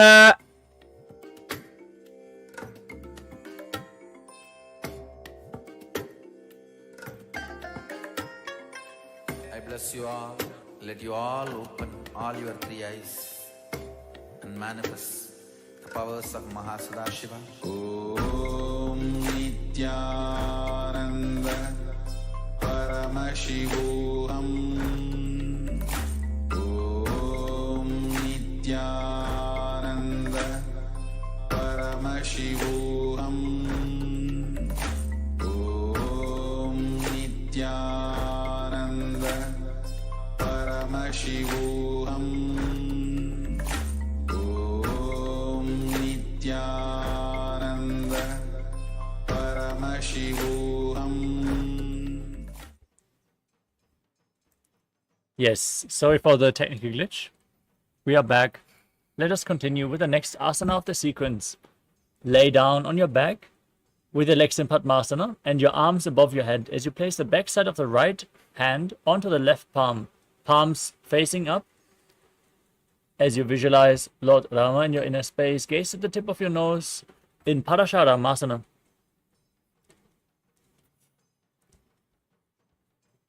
प्रथमकरे पद्मासन आचे सूदोसो वेबु परिपाचे घोड़ा अर्जंगाये दोवु भूसो लगताराशे सोई. Next up, Sarvangasana. As you lay on your back with your legs in Padmasana, raise your hips and legs up off the ground and place your hands at the lower back for support. Balance on your elbows as you visualize Swamiji in your inner space. अतव क्षेत्र संक्षेपात् सर्वांगासनमुत्तमं यत्कृत्वा योगनिपुनो विद्याभिः पंडितो यदा अधो निधाय शीर्षा च ऊर्ध्वपादो यदाचरेत् पद्मासनं तु तत्रैव भूमौ कूर्परयुग्मकम्. Next up is Vrishikasana. Now lay on your back and place one foot onto the opposite thigh as you pull the opposite knee towards your chest. Extend your arms up above your head with the fingers hooked forward. Gaze to your third eye and visualize yourself as a scorpion.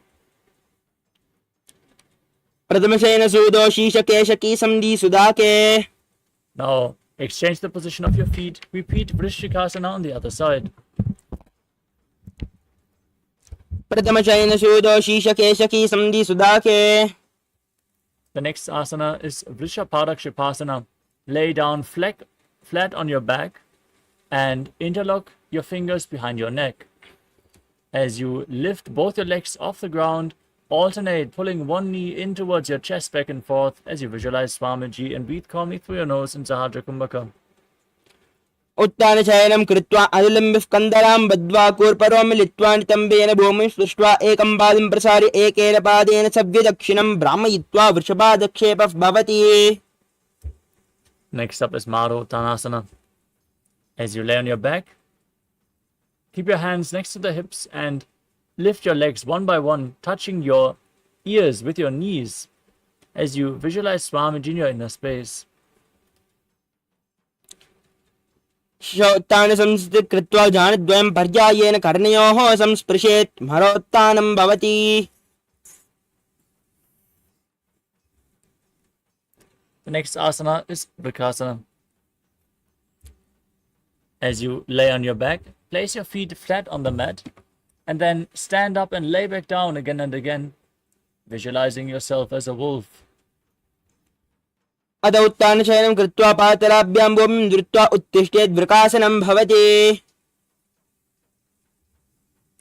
The next asana is Lutasana. As you lay on your back, quickly throw your legs up above your head and completely roll over again and again, visualizing Swamiji in your inner space and finally ending in a prone position on your stomach. उत्तानशयनं पादौ शिरौ लङ्गौ भूमौ स्थापयित्वा. Next up is Saratasana. As you lay on your belly with your toes extended, place your hands on the ground by your shoulders. Contract your lips, make a sound like a flute, whistling while inhaling, as you visualize yourself as a chariot carrying warriors into battle for Dharma on your chariot back. निब्जं शयनं कृत्वा नाभिं भूमौ निधाय. Next up is Dehalyulanganasana. Now push your body up into a plank position and jump your feet back and forth in between your hands as you visualize yourself transcend body and mind. हस्तद्वयं बद्ध्वा तन्मध्ये चरणद्वयम् उड्डानैव बहिरानेय अतः नये देहल्युल्लङ्घनं भवति. Now rise up and lean forward and down. Place your hands on the mat in front of the feet. Walk around on your hands and feet as you visualize yourself as a wise 60-year-old elephant in Jatyasana. अथ जाट्यासनं वक्षे येन जाटस्मरो भवेत् हस्तान्ते भूमौ च गमनम् आगमनं ततः. Next up is Lolitika Karana.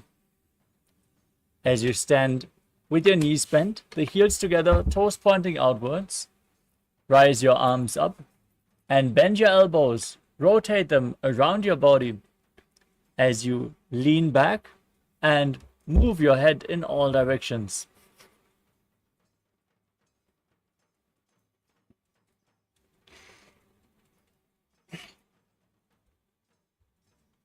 The next asana is Sadapasana. Now stand erect on the mat like a rod. Tie your feet with a rope if you have one available, and then visualize your Kundalini Devi raising and curling upward around your body. अथ सर्पासनं वक्षे वायुपानाय केवलं शरीरं दण्डवत्तिष्ठेत् रज्जुबद्धस्तु पादयोः यावयी कूडली देवी कूडलाकारमङ्गुले.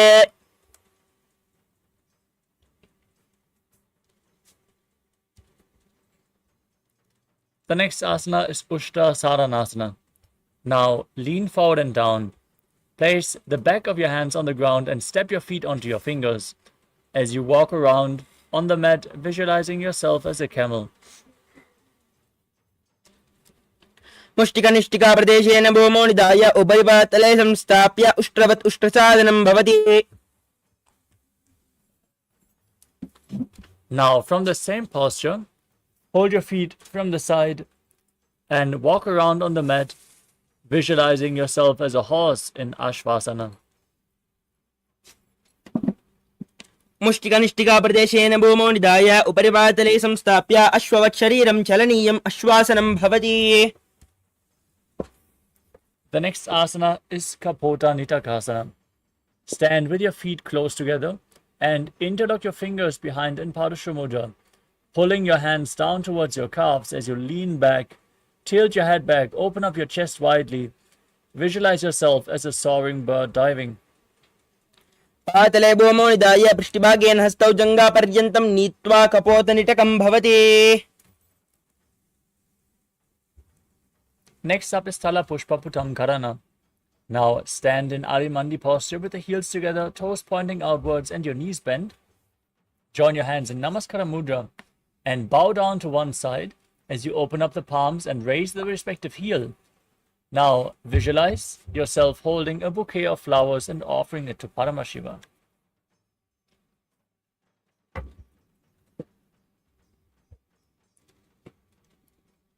The next asana is Khadgasana. As you stand on the mat, visualize yourself as a rhinoceros, gaze to your nose, and then lay down on your stomach and jump your feet back up towards your hand and stand up.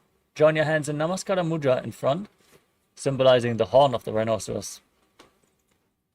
मृदा सर्तमासनं कृत्वा पातलाभ्यो भूमिम् अवष्टभ्य उत्तिष्ठेत् खड्गासनं भवति. Next up is the Uttanottanam.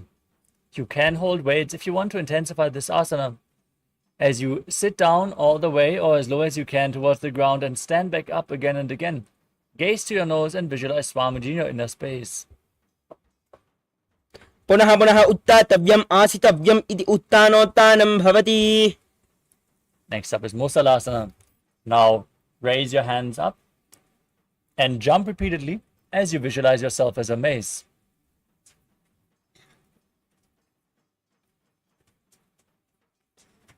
सर्वं स्थित्वा ऊर्ध्वं बाहु नयेत् वारं वारम् उड्डानं कुर्यात् मुसलासनं भवति.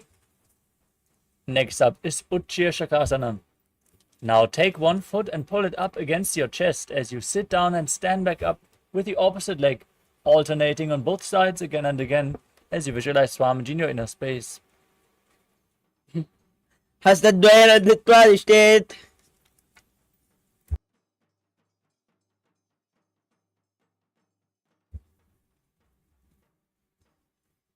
Next up is Parshvajanukarana. Now keep the toes of one foot pointing to the side and bend the knee as you raise the other knee up against your chest. Encircle the raised leg with your hand in a fist as you place the other hand on your inner respective thigh with the fingers pointing inwards. As you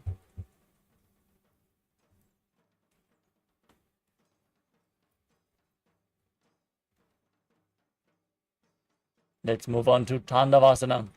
Now, visualize yourself fiercely dancing as Lord Shiva. Hold weights if you want to intensify this asana. As you extend both your arms and one leg forward, sit down and stand back up. एकेन पादेन स्थातव्यं ताण्डवासनं भवति. Next up is Brahmanasana. Now place the left foot on the inner right thigh, stand erect on the mat like a rod, and keep your hands by the sides as you visualize yourself being blessed by Lord Brahma.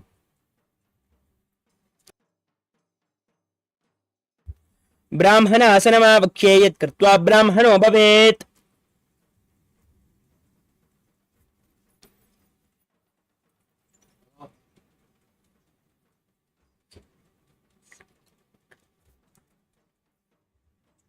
The next asana is Garudasana 3.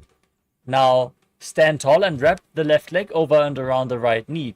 Tuck the left toes behind, bring the left arm below the right and join your hands in Namaskara Mudra as you visualize yourself as Lord Garuda in Garudasana 3. उत्तानकूर्मपीठं च संहस्गारुडमेव च वातायनं गोमुखं च भारद्वाजं त्रिविक्रमम्. Next up is Ekapadasana. Now place the left foot onto the right thigh, keep your hands relaxed by the side and visualize Swamiji in your inner space as you stand one-legged. दक्षाग्रं वामपादस्य जङ्घोपरिनिधाय च. Next up is Dhruvasana, the post-up posture.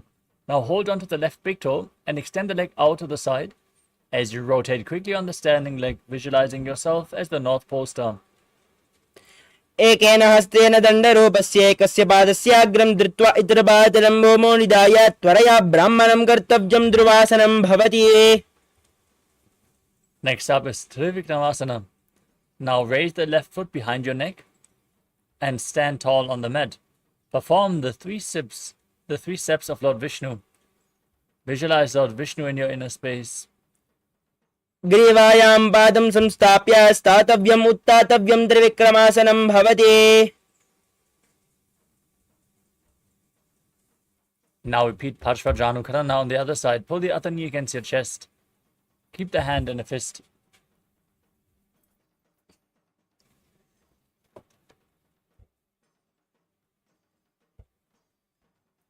Now we move on to Tandavasana on the other side. Visualize yourself fiercely dancing as Lord Shiva. Hold weights, sit down and stand back up. एकेन पादेन स्थातव्यं ताण्डवासनं भवति. Now raise the right foot to the inner opposite thigh. Keep the hands relaxed by the side and visualize yourself being blessed by Lord Brahma in Brahmanasana on the other side. ब्राह्मणासनमावक्ष्ये यत् कृत्वा ब्राह्मणो भवेत्.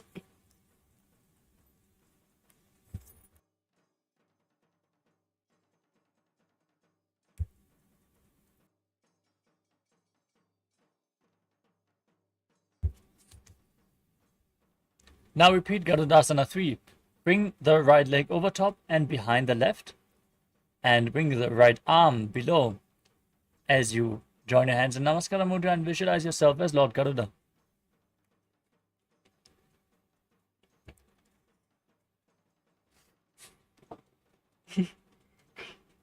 उत्तान कूर्मपीठं च संहस्गारुडमेव च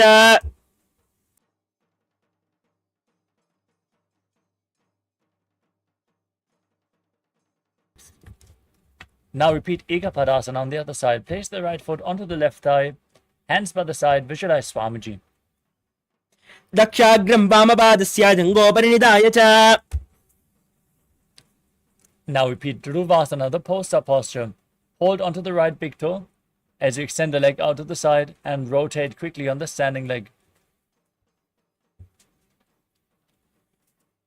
एकेन हस्तेन दण्डरूपस्य एकस्य पादस्याग्रं धृत्वा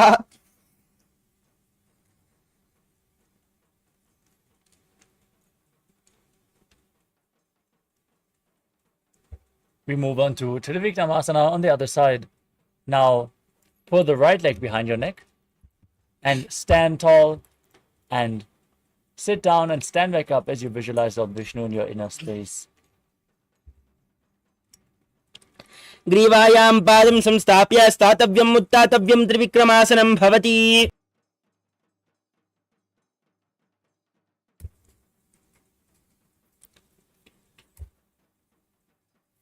Next up is Samanaka Karana.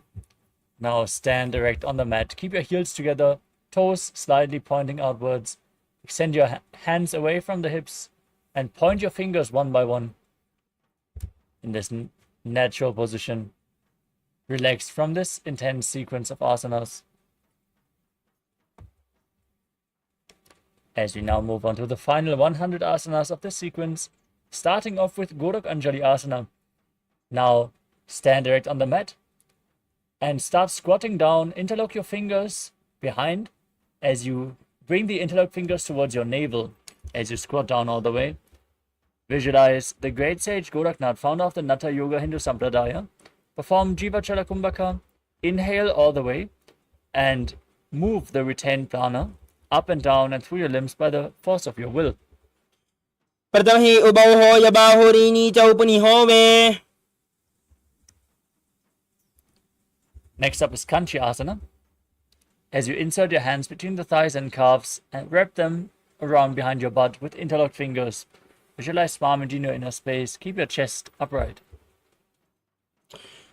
ओर्मध्याधस्तौ निवेश्य नितम्बं धृत्वा पायतलाभ्यां भूमिं मुमौ तिष्ठेत् कञ्च्यासनं भवति Next up is Bhairo Asana. As you bring your feet together and sit in a squatting posture with your heels touching your perineum. Hold your hands at the back, sit upright and gaze to your navel, visualizing Bhagavan Kala Bhairava, the Lord of Time. दो पगा की ताल की माहिली कौर मिलावे बना पानी होकर मरो वैसे Next up is Varahasana.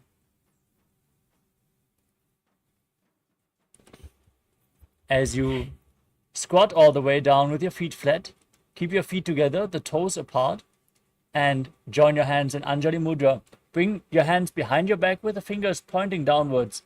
Keep your elbows close to your head, your back straight. Gaze to your nose and visualize Varaha, the boar avatar of Lord Vishnu, in Varahasana too. पगदली की माहिली कौर मिलावे बना पानी होकर मरो वैसे Next up is Pripitasana. Now hold onto the big toes in Prana Mudra. Then raise your hips up to the same level as your knees as you visualize Swamiji in your inner space. अत उत्तान आसनानि पार्श्वद्वये सम्मिल्य स्थित्वा नितम्बं जानुप्रदेश आनीय तिष्ठेत् प्रपीठासनं भवति Next up is Bakasana. Now place your hands flat on the ground, shoulder width apart. Bring your knees onto your arms towards your armpits. Lean forward and down, find balance, lift your feet off the mat as you visualize yourself as a crow. हस्ताभ्याम् अवनिमवष्टम्ब जानद्वयं नामौ सम्मील्य जङ्घोरे संस्थाप्य तिष्ठेत् भगासनं भवति The next asana is Sushtanga Kapali Asana. As you kneel down with your head on the ground, Keep your palms spread for support. Raise your body onto your head and cross your legs into Padmasana. Gaze to your nose and visualize Swamiji in your inner space as you do so. Asana kauguna acha kavala acha hoyi. The next asana is Guptasana. Now sit in a kneeling posture and keep your heels outside the hips with the toes touching behind your back. Place your hands on your thighs as you gaze to your nose and visualize you are sitting in the secret seat with Paramashiva and Guru. Internally chant the Mahavakya Om Nithyananda Paramashivoham in Guptasana. Janurvo arandare pada uttano vyakta samsto. Next up is Vrikshasana 2. Now place your hands flat on the mat and raise your legs up into a handstand. This asana should be practiced by everyone to purify the 7 chakras. Lean against a wall or ask a partner to assist you if you can't perform the asana, as you visualize you are a tree with deep roots growing into the ground. Sapta chakra chalanaya vrikshasana visheshakan.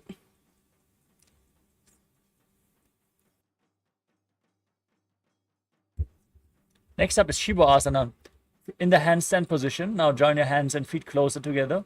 Gaze up towards your third eye and visualize Tejas energy is flowing towards your third eye. Do joyi mahi gulpa milaye ubo hoye do hath sambota kare. Gently lower your legs down. Place your hands flat on the mat, shoulder width apart, as you enter into a plank position. Then lower your entire body down and push it back up again and again, visualizing yourself as a fish in Matsyasana 2. Nibjam shayanam korpara parshvabhagayam ridva kritye hastatalabhyam bhumim avashtam vyavaram varam uddanam kuryat matsyasanam bhavati. Now lay on your stomach, place your hands on your hips, and raise your chest from left to right as you visualize and move your body like a snake in Satapasana 2. Nibjam shayanam kritva hastau nitambam samstapya padodigi kritya sammilya urasagantavyam sarpasanam bhavati. Now place your elbows on the mat in front of you, join your thumbs and little fingers in Padma Mudra and place your chin on your hands. Feel self-supported and completely independent in Niralambanasana. Karabhyam pankajam kritva tishtet korpara yasudi mukamunnamanutchayi niralambanamasana.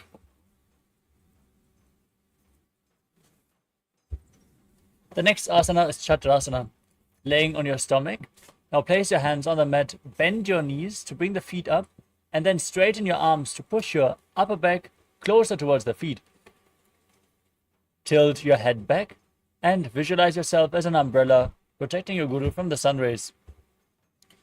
Ardhyasana vastitva hastatalabhyam bhumim avashtabhyamunnayat chatrasaram bhavati. Next up is Vajrasana. Now sit on your knees with the tops of the feet flat on the mat and place your perineum on the heels. Lean forward and down as you extend your arms out. Place the palms on the mat and your forehead on the ground as well. Gaze to your nose and visualize yourself as Vajra, the weapon of Indra, symbolizing indestructibility. Idanim garbhininam yoga abhyaso yata lago sukha prasavalabhaya prochate praktane pati. Next up is Meshasana. With your hands flat on the ground, raise your hips up into Gajasana position and then alternate striking the ground with your hands as you experience yourself as powerful as a ram. Gajasana samstau ekaikam bahum bhumau tadayet meshasanam bhavati. Next up is Ajasana. From Gajasana, now raise your legs up and slowly lower your face down towards the ground as you visualize yourself as unborn, existing for all eternity. Gajasana samstau padadvayam mamatarale kritya mastakena bhumim sprishta ajasanam bhavati.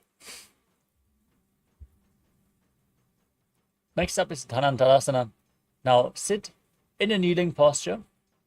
Hold onto the big toes and pull them close to your perineum. Then place your hands on your thighs. Visualize Swamiji, breathe in Ujjayi Pranayama, make an ocean-like sound with your mouth. पूर्व विधि परिहादा की काकसी शोपनाश रामोडी पगा की अंगुली अग्रिमेडो लगावे. Next up is the Angamotanam. Now interlock your fingers in front of your body and move your arms from left to right, up and down in all directions, giving massage to various different joints and muscles of your body. Then repeat the movement behind your back as well. Visualize Swamiji, breathe in Ujjayi Pranayama. हस्तयोरङ्गुलिर्बद्ध्वा हस्त्योर्मध्यात् सर्वम् अङ्गं निक्षित्य तिष्ठेत् अङ्गमोत्तरम्. Next up is Garudasana form. As you sit in Vajrasana on your heels, turn your feet outwards to the side with the toes pointing to the side. Now, keep your hands on the knees and visualize yourself as Lord Garuda, flying Lord Vishnu and Lakshmi on his back. जंगोरुभ्यां दरां पीड्यास्तिर्कायोद्विजानुनो जानुपरिक्करद्वन्द्वा गरुडासनमुच्यते. Next up is Ananda Mandirasana. Now sit with your legs folded back, the toes pointing backwards, knees open wide. Place the front of your buttocks on the ground as you hold onto your ankles with your hands. Gaze up towards your third eye and visualize yourself residing in the blissful space of a temple. अधवक्षे वीरनाथ आनन्दमन्दिरासनं यत्कृत्वा अमरो धीरो भवत्येवेह साधकः हस्तयुग्मं वाददेशे पादयुग्मं प्रदापयेत्. Next up is Mandukasana 2. Now sit with your knees wide, the feet overlapping, and sit on top of your ankles. Now place your hands underneath the knees. Gaze to your nose as you visualize yourself as a frog. Press your tongue up against the palate of your mouth in Manduki Mudra and perform Uddiyana Bandha and Mula Bandha. पृष्ठं सम्पीड्य गुल्पाभ्यां जान्वङ्गे सवलयाकृतिः. Next up is Narasimhasana. Now tuck your toes and sit on the raised heels. Place your hands on the ground in front of you with the thumbs touching. Gaze to the tip of your nose. Stick your tongue out and exhale forcefully again and again as you visualize Narasimha, the lion man avatar of Mahavishnu. दो परापारि होय वेसे एडिमीलर गुणानि वेसे. Next up is Vishraka Pranayama, Vishrakasana. Sit in the same posture and cover your mouth and nose with your hands. Bring your thumbs underneath the teeth and close your lips as you inhale through the right nostril and exhale through your mouth as per your capacity in Vishraka Pranayama. Gaze to your nose and visualize yourself as Devi, victorious over all your fears. दो परापाणि AD जोयि गाडाफनं वामनपुनि होयि. Next up is Makadasana. Now keep the soles of your feet together, the top of your feet on the ground as you sit on your heels. Now bend your elbows, bring your fingers towards your armpits and imitate as if you are a monkey scratching itself. Gaze to your third eye and visualize yourself as a playful monkey.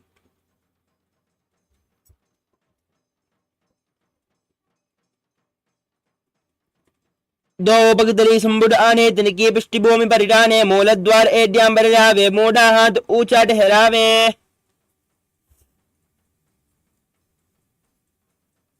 Next up is Vajrasangarasana. Now tuck your toes and stand on the toes. Keep the soles of your feet together, the knees open wide, and hold onto opposite elbows behind your back. Gaze to your nose and embody diamond-like strength for yourself and your Sangha, your spiritual community. प्रथम परापाणि होय वेसे दो वेद गुणानि वेसे गोड़ा उबारा के theta आड़े Y बसारे धीरा पृष्ठि दिशि दो वो करि आने तिनकी जुगते ऐसे विधिठाने.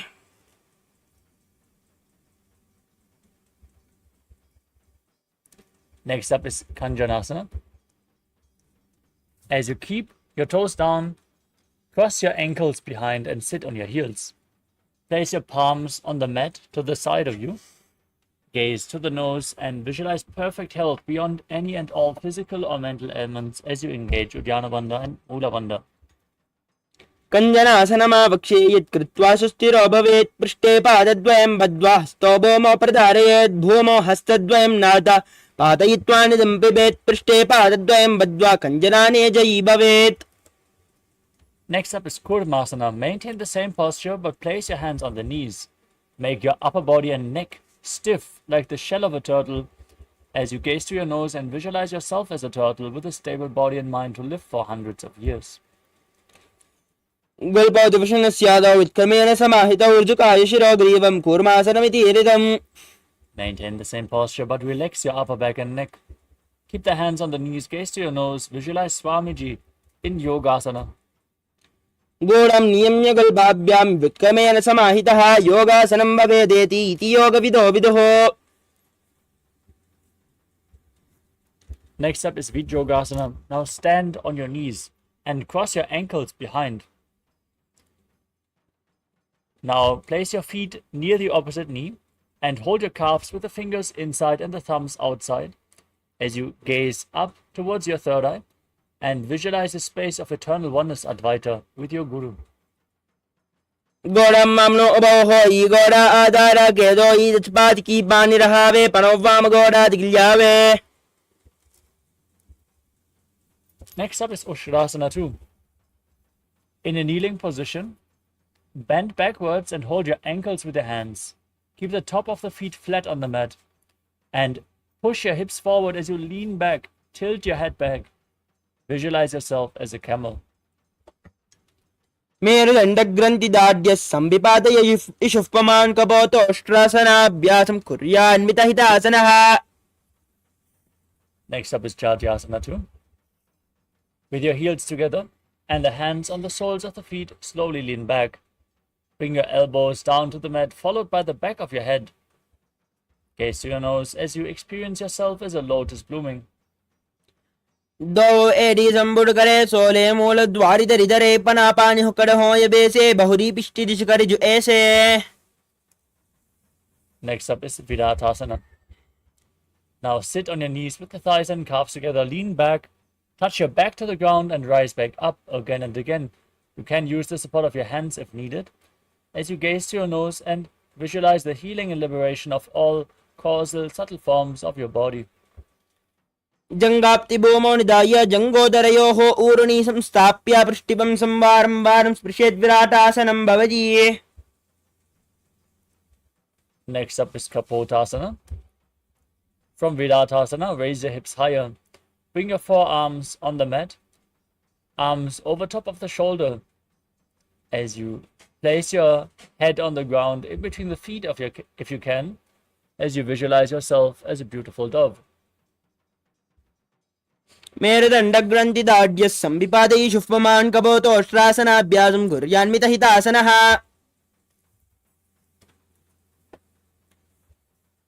Next up is Varasana. Now tuck your toes and stand on your knees. Hold on to opposite elbows with your hands. Gaze to your nose. This is the boon fulfilling posture. Receive your boon from Paramashivam. Visualize Paramashivam in your inner space and internally chant Om Nithyananda Paramashivoham. जानुने momo संस्थाप्य हस्ताभ्यां बाहु परस्परं धृत्वा सरलं तिष्ठेत् वरासनं भवति.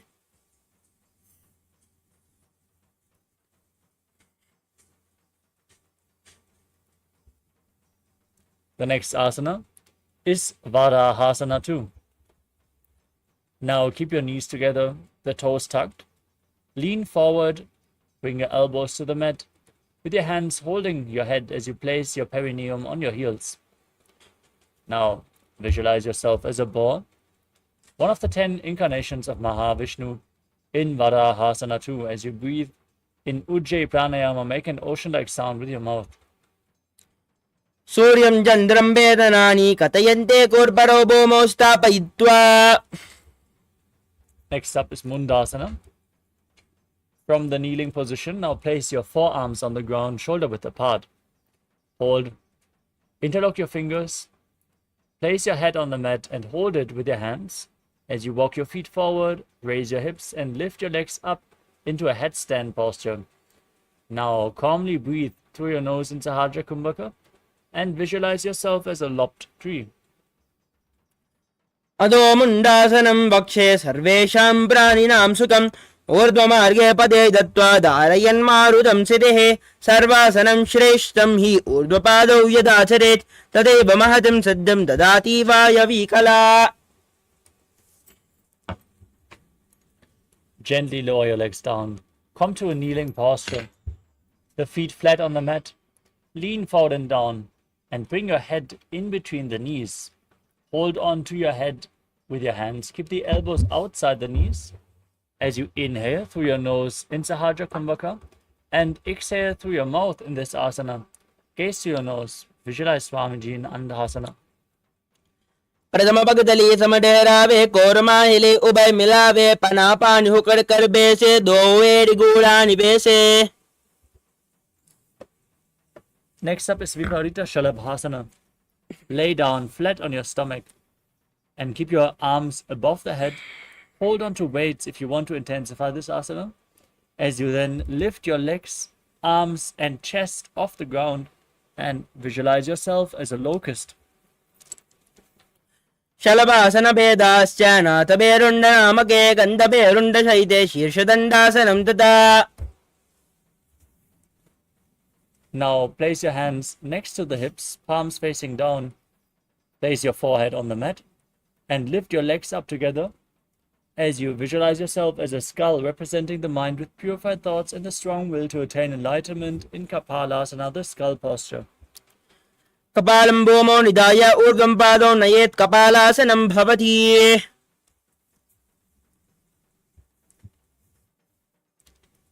The next asana is Akasha Kapotasana. With your hands flat on the mat, now bend your back and bring your feet over top of your head. Place your feet on the ground in front of you if you can, as you visualize yourself as a free and open dove. उष्ट्रासने स्थित्वा चरणौ भूमे रुत्थाप्य मस्तकोपरि नीत्वा पृष्ठपादेशेन भूमौ स्थापयेत् आकाशकपोतं भवति. Next up is Chatakasana. Now sit with your feet flat on top of your heels. Lean forward and down. Place your forearms on the ground in front of you. Rest your navel on your knees as you visualize yourself as a sparrow in Chatakasana.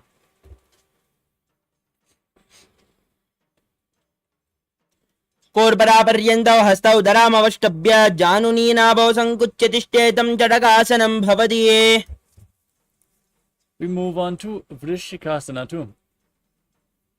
With your forearms on the ground, now raise your hips and legs up above your body. Bend your knees. Bring the feet onto the back of your head if you can, as you visualize yourself as a scorpion in Vrishikasana too. व्यश्चीव पुच्छः प्रतिमाङ्गिपार्ष्णि धृत्वा स्वशीर्षे चिबुकं विदाय कौयत्रेति सन्तिष्ठति साधकस्त्व विशावहं वृश्चिकसंयमासनम्.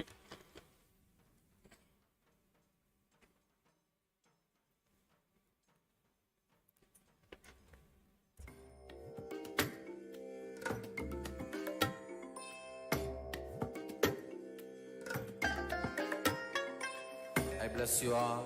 Let you all open all your three eyes and manifest the powers of Mahasada Om Nithyananda Paramashivoham. Om Nithyananda Paramashivoham. Om Nithyananda Paramashivoham. Om Nithyananda Paramashivoham. Om Nithyananda Paramashivoham. Om Nithyananda Paramashivoham. Nithyananda Paramashivoham. Om Nithyananda Paramashivoham. Om Nithyananda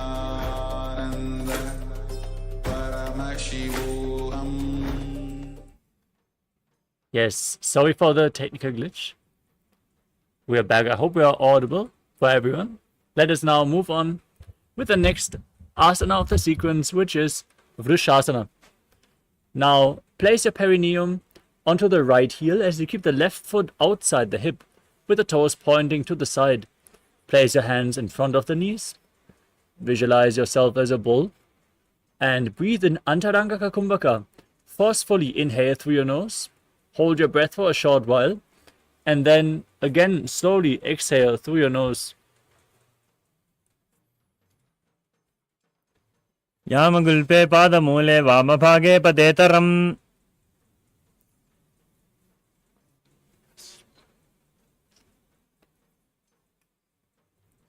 The next asana is Lolasana. With your hands flat on the mat, now lift your body off the ground, cross the toes of the left foot over top of the right as you visualize Swamiji in your inner space. Lola sanam sada kuryad vayulola paghatanat. Next up is Vrishasana. Now place your perineum onto the left heel with the right foot outside the hip, toes pointing to the side. Visualize yourself as a bull in Vrishasana, the bull posture on the other side.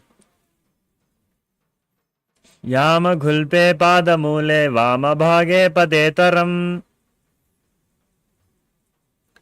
The next asana is Bala Gunasana. As you tuck the toes of the left foot, sit on the raised left heel. And place the right foot flat, raise the right knee against your chest, keep the hands on the respective knees as you visualize Bala Gunahai, one of the 84 siddhas in your inner space.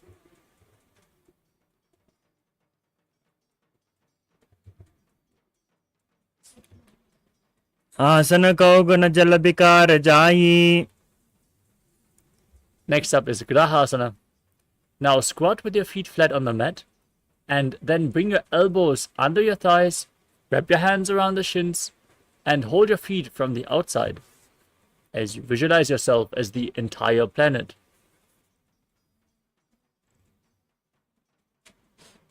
Padatale bhumo samstapya janu madhye kurparos samstapya. Now repeat Bala Gunasana on the other side. Tuck the toes of the right foot, sit on the right heel, place the left foot flat on the mat, hands on the knees, visualize Bala Gunahai. Asana kaugana jalabikar jayi. Next up is Utkatasana. Now, tuck the toes of both feet, sit on the heels. Keep your knees off the ground and place your hands on top of the knees. You can hold on to weights if you want to intensify this asana as you visualize Swamiji in your inner space. Yujas fijosti yata urdvajanu yatrasane padadaladdayo pariye.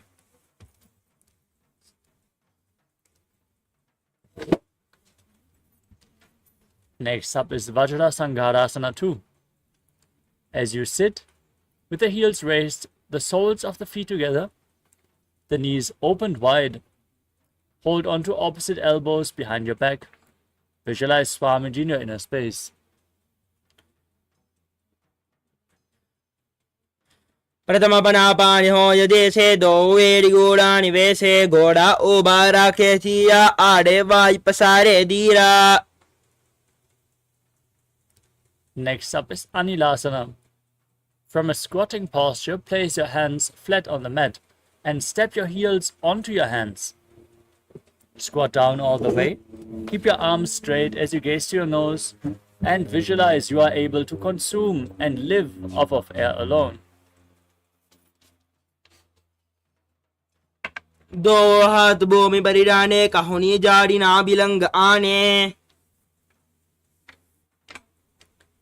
We move on to Padukasana. Stand on the mat. Lean forward and down. Place the back side of your hands on the mat. As you step your feet onto your hands, wrap your hands around the feet, and start walking around on the mat as you visualize you're wearing Padukas walking across India.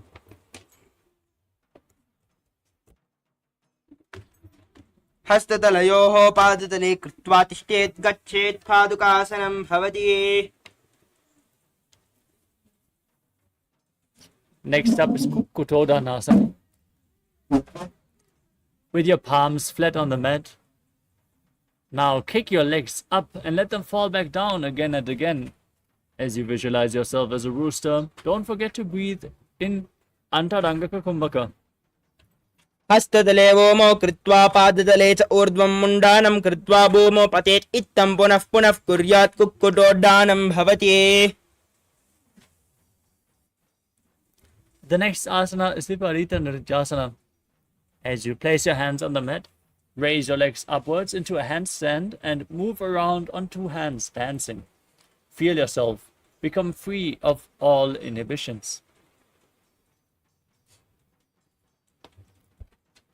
हस्ततलाभ्यां भूमिम् अवष्टभ्य ऊर्ध्वपादाग्रे कुर्वन् हस्ततलाभ्यां नर्तनं कर्तव्यं विपरीतान् नृत्यं भवति. Next up is Kunjarasana. Now stand with your feet separated, place one palm on the mat and hold your head with the opposite hand. Visualize Swamiji in your inner space. Calmly breathe through your nose in Sahadra Kumbhaka. अदवक्षे Mahadev कुञ्जरासनमुत्तमं करेणैकेन पादाभ्यां भूमौ तिष्ठेत् शिरः करः. Place the other hand on the mat. Hold your hand with the opposite as you visualize Swamiji in your inner space. अदवक्षे Mahadev कुञ्जरासनमुत्तमं करेणैकेन पादाभ्यां भूमौ तिष्ठेत् शिरः करः. Next up is Karambasana. As you sit on the ground with your feet flat and your heels close to the body, hold your respective ankles with your hands and lift your feet off the ground as you visualize yourself as a Kadamba tree, a pious tree which promotes a long life. पार्ष्णिभ्यां भूमिम् अवष्टभ्य हस्तद्वयेन गुल्पौ धृत्वा तिष्ठेत् कादम्ब भवति.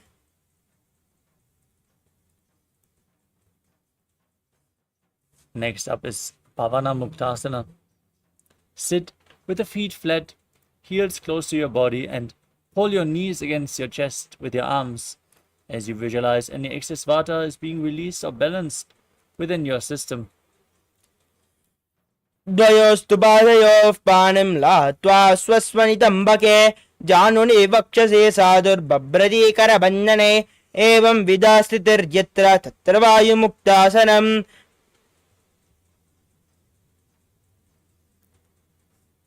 Next up is Chakrasana. Now lift one leg behind your neck. Place your hands flat on the mat.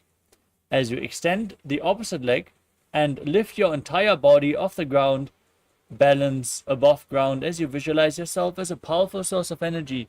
Gaze to your third eye in Chakrasana. पूर्वदानं च दुष्पातं पीठं वज्रासनं तथा चकोरक्रौञ्च शलभं भुजङ्गम् अपि वृश्चिकम्. Next up is Dhanurasana 2. Keep one leg extended and hold on to the respective big toes with your hands in Prana Mudra. As you pull the other foot against your ear, visualize yourself as a bow. पादाङ्गुष्टौ दुपानिभ्यां गृहीत्वा शरणावदे धनुराकर्षकाकृष्टं धनुरासनमीरितम्. Next up is Ashtavakrasana.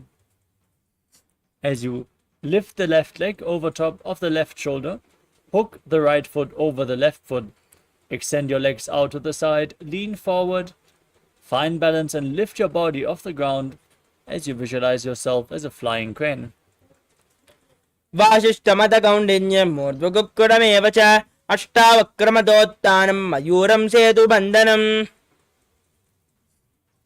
Next up is Pranasana. Now place the right foot onto the left thigh and bring the left foot flat on the ground. The knee raised. Bring the left shoulder underneath the knee. Press the right knee to the ground. Gaze up towards your third eye and visualize you are immortal, able to exist solely from prana in Pranasana. एतत् प्रवेदं वक्ष्यामि करोति यस्य चामरः एकपादमुरो बद्ध्वा स्कन्धेऽन्यपादरक्षणम् एतत् प्राणासनं नाम सर्वसिद्धिप्रदायकम् वायुमूले समारोप्य ध्यात्वा कुञ्चः प्रकारयेत्.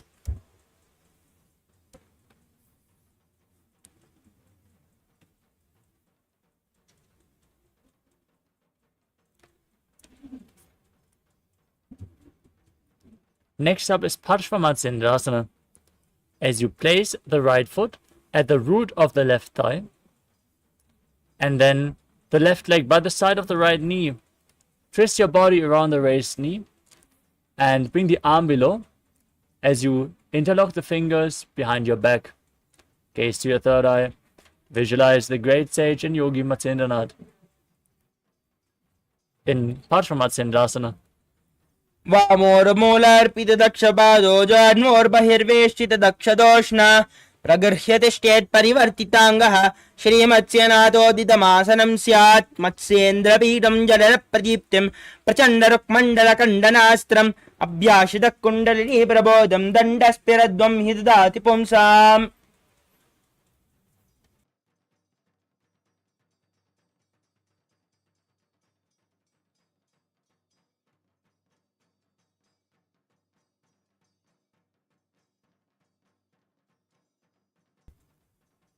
The next asana is Chakorasana on the other side. Now lift the other leg behind your neck. Lift your entire body off the ground with the opposite leg extended forward. Gaze to your third eye and visualize yourself as a powerful source of energy. पूर्वदानं च दुष्पादं पीठं वज्रासनं तथा चकोरक्रौञ्चशलभं भुजङ्गम् अभिवृश्चिकम्. Next up is Dhanurasana 2 on the other side. Now pull the other foot towards your ear. Hold on to both the big toes in Prana Mudra, visualizing yourself as a bow. पादाङ्गुष्टौ जुबाणिभ्यां गृहीत्वा श्रवणावधि ननुराकर्षकाकृष्टं धनुरासनमीरितम्. Now repeat Ashtavakrasana on the other side. Bring the right leg over the right shoulder. Hook the left foot over the right foot. Extend your legs out to the side. Lean forward, balance above the mat as you visualize yourself as a flying crane. वाचिष्ठमतकौण्डिन्यं मूर्ध्वगोक्कुटमेव च अष्टावक्रमतोत्थानं मयूरं सेतुबन्धनम्. Next up is Pranasana on the other side. Now bring the left foot on the right thigh, right foot flat, shoulder beneath the raised knee. As you gaze to your third eye and visualize you are immortal, able to exist solely from prana.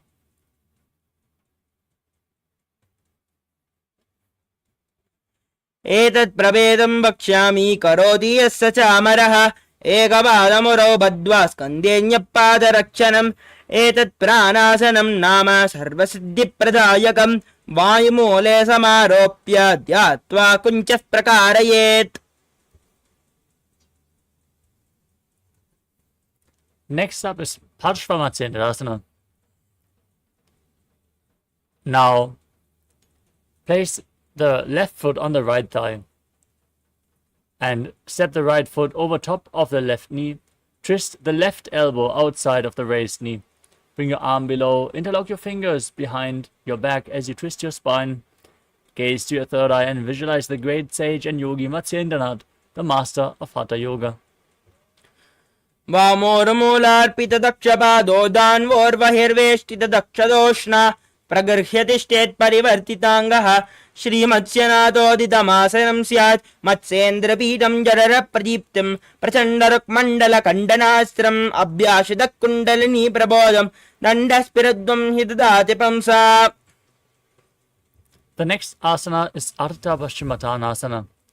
Now extend one leg forward and press your perineum with the opposite heel. Lean forward and down. Hold onto the front foot with both hands, as in Paschimottanasana. As you visualize Swamiji in your inner space and perform Jivachala Kumbhaka, retain the prana and move it freely within your system by the force of your will.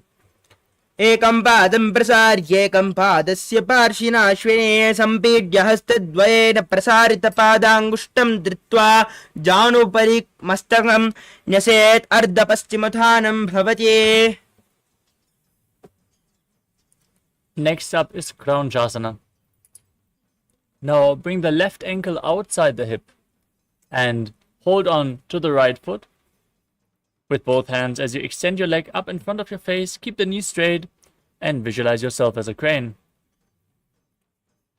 वासिष्ठमतकौण्डिन्यं मूर्ध्वकोक्कुटमेव च अष्टावक्रमदोत्थानं मयूरं सेतुबन्धनं उत्थानपातं क्रौञ्चं च मरीचं वीरभद्रकं नटराजं त्रिकोणं च सुप्ताङ्गुष्ठप्रसारणे. Now repeat Ardha Paschimottanasana on the other side. Extend the opposite leg, bring the heel towards the perineum, lean forward and down, visualize Swamiji. एकं पादं प्रसार्य एकं पादस्य पार्श्विनाश्विने सम्पीड्य हस्तद्वयेन प्रसारितपादाङ्गुष्ठं धृत्वा जानुपरि मस्तकं न्यसेत् अर्धपश्चिमथानं भवति.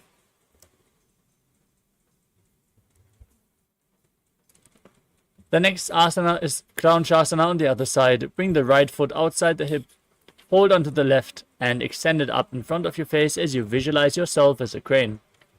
वासिष्ठमतकौण्डिन्यं मूर्ध्वकोक्कुटमेव च अष्टावक्रमदोत्थानं मयूरं सेतुबन्धनं उत्थानपादं क्रौञ्चं च मरीचं वीरभद्रकं नटराजं त्रिकोणं च सुप्ताङ्गुष्ठप्रसारणे. Next up is Swastikasana. Now sit in a cross-legged posture and place your feet in between the thighs and calves. Keep your hands on top of the knees. As you embody peace, well-being, good fortune and prosperity, visualizing a swastika as you gaze to your nose. जानुर्वोरन्तरे सम्यक् कृत्वा पादतले उभे ऋजुकाय समासीन स्वस्तिकं तत्प्रचक्षते. Next up is Gorakshasana. Maintain the same posture but cover your heels with your hands. Spread your fingers. Lock your throat in Jalandhara Bandha as you gaze to the tip of your nose and visualize the great sage Goraknath, founder of the Natha Yoga Hindu Sampradaya in Gorakshasana.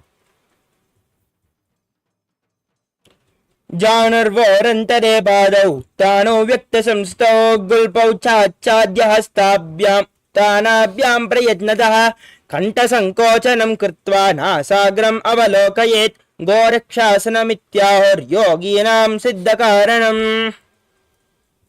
Next up is Bhagasana 2. Now bring the left heel towards your perineum and place the right foot onto the left thigh. Gaze to your third eye. Visualize Swamiji. Meditate on Arihanta, the Lord, the Enlightened One. As you get ready to enter Shanmukhi Mudra, inhale all the way. Close your mouth with ring and little fingers, the nostrils with the middle fingers, the eyes with the index fingers, and the ears with your thumbs.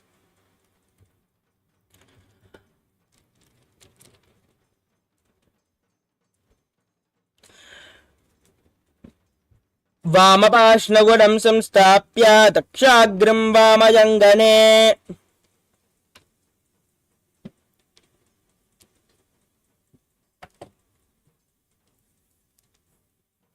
Next up is Yogasana 2.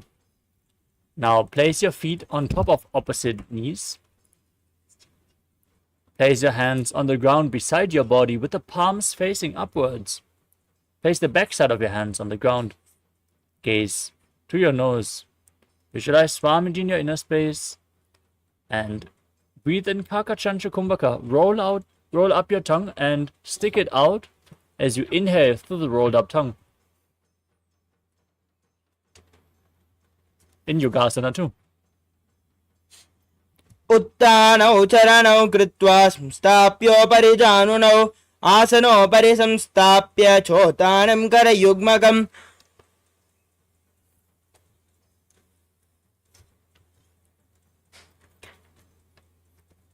Next up is Urdhva Kukkutasana. From Padmasana, place your palms on the mat beside you. Rotate your hands and push your hands into the ground, lifting your entire body up off the ground as you visualize yourself as a rooster. वासिष्ठमतकौण्डिन्यं मूर्ध्वकोक्कुटमेव च अष्टावक्रमतोत्थानं मयूरं सेतुबन्धनम्. Next up is Siddhaharatali Asana. Now place your hands in between the legs. Place your palms flat on the mat. Don't lift your body up. stay seated on the mat as you gaze to your nose and visualize Swamiji in your inner space. Keep breathing in Kakachantra Kumbhaka.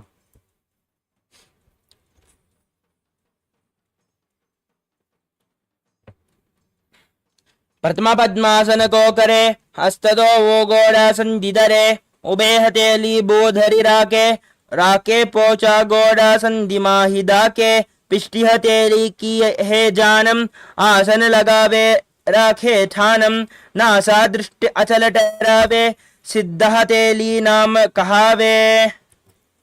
Next up is Hamsasana.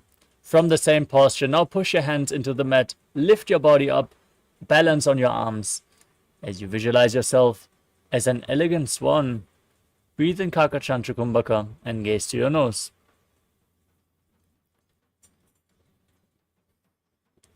Kukkutasana स्थित्वा स्कन्धपर्यन्तम् ओरनु नीत्वा तिष्ठेत् हंसासनं भवति.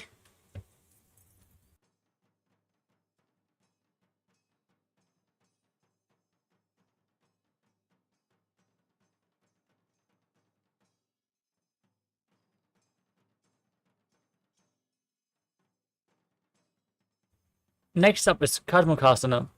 As you sit with your legs in Padmasana, bring your hands in between the legs. Push your hands through all the way behind your back as you lean forward and place your forehead on the ground. Interlock your hands behind your back in Parusha Mudra as you visualize yourself as Lord Shiva's bow in Karmakasana too.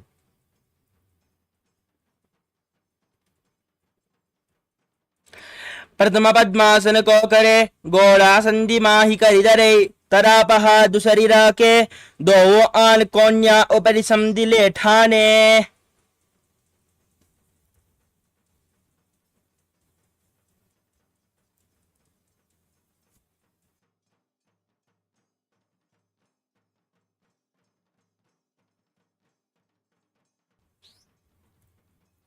Next up is Kurmasana too. From Padmasana, bring your arms between the legs and bend your elbows to hold onto the respective shoulders with your hands. Now visualize that you are a turtle with a stable body and mind to live for centuries as you keep breathing in Kakachantra Kumbhaka and Kurmasana too. बामी जंगबर दक्षिण पाव दहिनी जंगबर बामिल्यावे पहल्या अंशृगाले हाथे कूर्मासन यह कहा वै या सुमसबा इंद्री सकावुचे. From the same posture, now tuck your chin to the chest in Jalandhara Bandha, lock the perineal floor in Mula Bandha, gaze to your nose and rejoice, knowing you're now sitting in Shiva's secret knot posture, Granthi Bhedasana.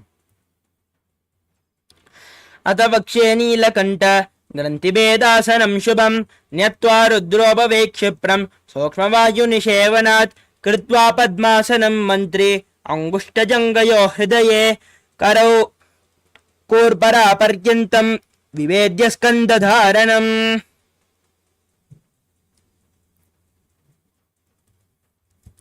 Next up is Uttana Kurmasana.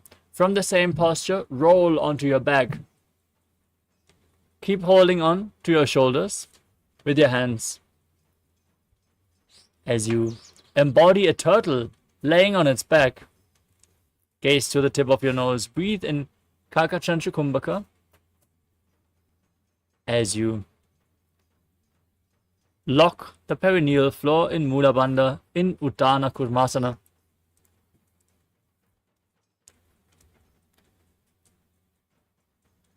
कुक्कुटासनबन्धस्थं कराभ्यां धृतकन्धरं पीठं कूर्मवदुत्थानम् एतदुत्थानकूर्मकम्.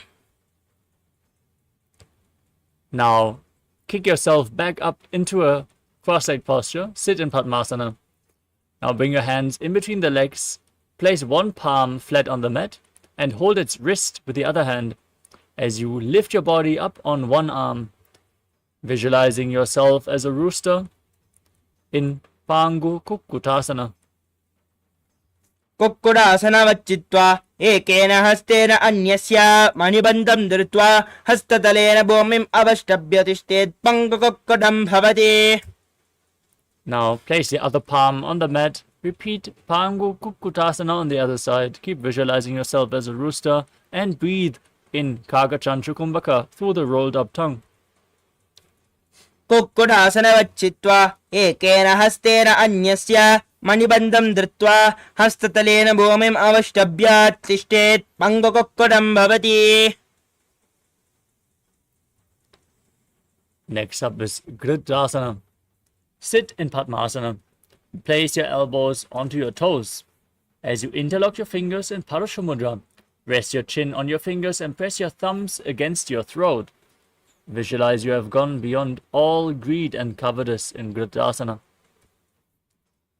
जानुर्वोरन्तरे पादौ उत्थानौ व्यक्तसंस्थौ गोपी चाचाद्य हस्ताभ्याम् उत्थानाभ्यां प्रयत्नतः कण्ठसङ्कोचनं कृत्वा नासाग्रमवलोकयेत् गोरक्षासनमित्याह योगीनां सिद्धिकारकम्.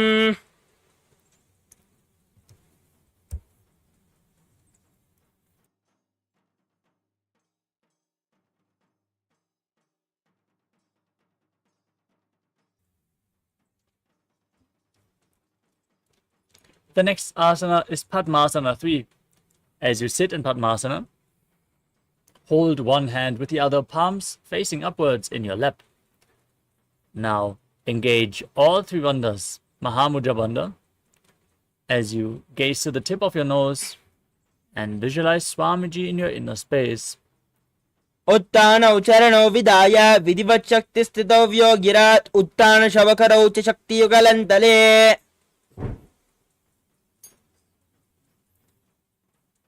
Next up is Padmasana 4. Now place your hands on the knees. Engage the Mula Bandha and gaze to your nose as you visualize Paramashiva in your inner space. Internally, repeat the japa Om Nithyananda Paramashivoham. एतत् पद्मासनं कुर्यात् प्राणवायुप्रसिद्धये शुभासनं सदा ध्यायेत् पूरयित्वा पुनः पुनः ऊर्मूले वामपादं पुनस्तद्दक्षिणं पदं वामोरस्थापयित्वा च पद्मासनमिति स्मृतम्.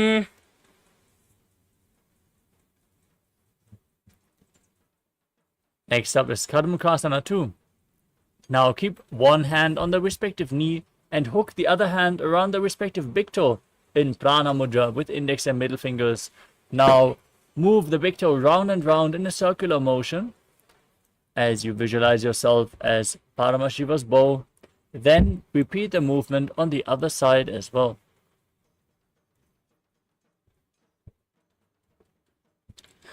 अतान्यासनमावक्ष्ये योगपोरकरक्षणात् कृत्वा पद्मासनं पाद अङ्गुष्ठजङ्घयोः स्थितिं हस्तमेकं तु जङ्घाय कर्मुकं कूर्परोदकं पद्मासने समाध्याये अङ्गुष्ठं परिवद्यते.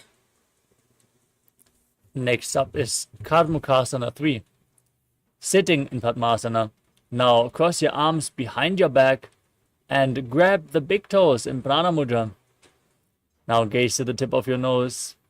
Engage all three bandhas as you visualize yourself as Paramashiva's bow, Pinaka. कर्मुकासनमाक्षित्य उदरे पूरयेत् सुखं तदा वायुर्वसो याति कालेन सूक्ष्मवायुना कृत्वा पद्मासनं मन्त्री वेष्टयित्वा प्रधारयेत् करेण दक्षिणोर्नैव वामपादान्तिकं ततम्.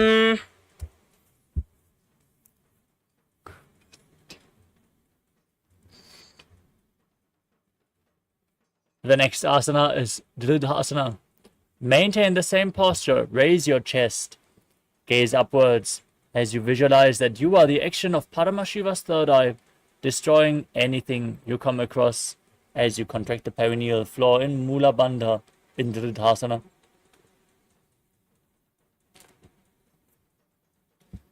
ऊरुभ्यामपरिस्थाप्य पादयुग्मं प्रयत्नतः दक्षिणं सव्यदेशे च सव्यं दक्षिणदेशके करद्वयं पृष्ठदेशे परिवृत्य प्रयत्नतः पादाङ्गुष्ठयुगं सम्यक् कराभ्यां सन्निगृह्य च. Next up is Nagarasana. From the same posture, now lay down on your back. Keep your legs in Padmasana, the arms crossed behind, holding onto the big toes if you can. Gaze to your nose. Visualize yourself as a snake and breathe in Sahajra Kumbhaka calmly through your nose. Lead the prana along your spine.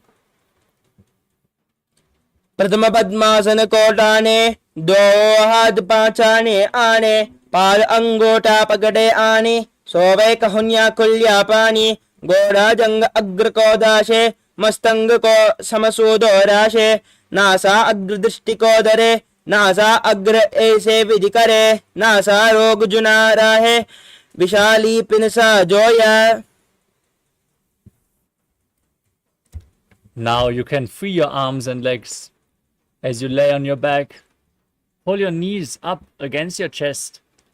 Encircle your knees with your hands, interlock them in Parusha Mudra, and squeeze your body into a ball as you bring your chin to the knees in Kandukasana. वेत्रासने स्थित्वा हस्तपादान् निष्कुष्य ऊर्ध्वं नयेत् पृष्ठवंशेन भूमिं पोतते कन्दुकासनं भवति. Next up is Urdhva Pavanasana.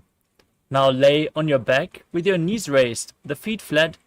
Interlock your fingers behind your neck. Gaze to your nose and visualize Swamiji in your inner space, calmly breathing through your nose in Sahajra Kumbhaka. प्रथम सोदो San करावे गोड़ा उबाराशे मिलावे गुल्पमा हिला अंगुष्ठ दोई करे एक समेल रसोया.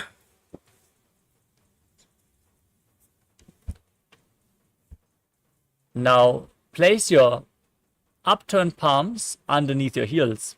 Step your heels onto your hands. As you push your hips up, lock your chest in Jalandhara Bandha.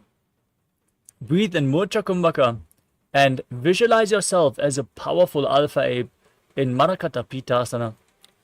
उत्तान शयनं पादतले उत्तान हस्तयोः स्थापयेत् पृष्ठभागमुत्तमय्येत् मर्कटपीठं भवति. Next up is Uttana Shikipitakasana. As you lay on your back, lift your hips and place your hands at the lower back, bearing your entire body weight on your elbows as you point the toes, gaze to your nose and visualize Swamiji in your inner space. जंगोरु बलहीनश्चेत् उत्तानशिखिपीठकम् अप्रमत्तः प्रकुर्वीत भुक्ते प्राग्विजितेन्द्रियः. From this posture, now raise your hips and legs up straight. Then place your arms flat on the mat for support. As you visualize blissfully traveling through hell, Naraka Loka, unscathed in Narakasana. ग्रीवाकण्ठेन भूमिं विस्तम्भ पादाग्रद्वयम् ऊर्ध्वमुन्नयेत् नरकासनं भवति. Now bring your hands to the lower back, straighten your body, and lower and angle your legs. Keep your core engaged as you visualize yourself as a boat crossing the ocean of samsara in Tiryannaukasana. नौकावत् स्थित्वा ऊर्ध्वं पादाग्रद्वयम् आम्नयेत् तिर्यन्नौकासनं भवति. Next up is Dvajasana. Place your hands flat on the mat, straighten your legs. Now visualize yourself as the Kailasa flag, respected across all nations. तिर्यन्नौकावत् ग्रीवापृष्ठकोर्परैः भूमिम् अवष्टभ्य मस्तकलाक्षेन पादाग्रद्वयम् ऊर्ध्वनयेत् ध्वजासनं भवति. Now lower your body down, lay flat on the mat in Mritasana, the final posture of this sequence. Keep your palms facing up, unclutch from any movements externally or internally. Intensely pull the awakened Kundalini Shakti up along your spine from the Muladhara all the way to the Sahasrara Chakra.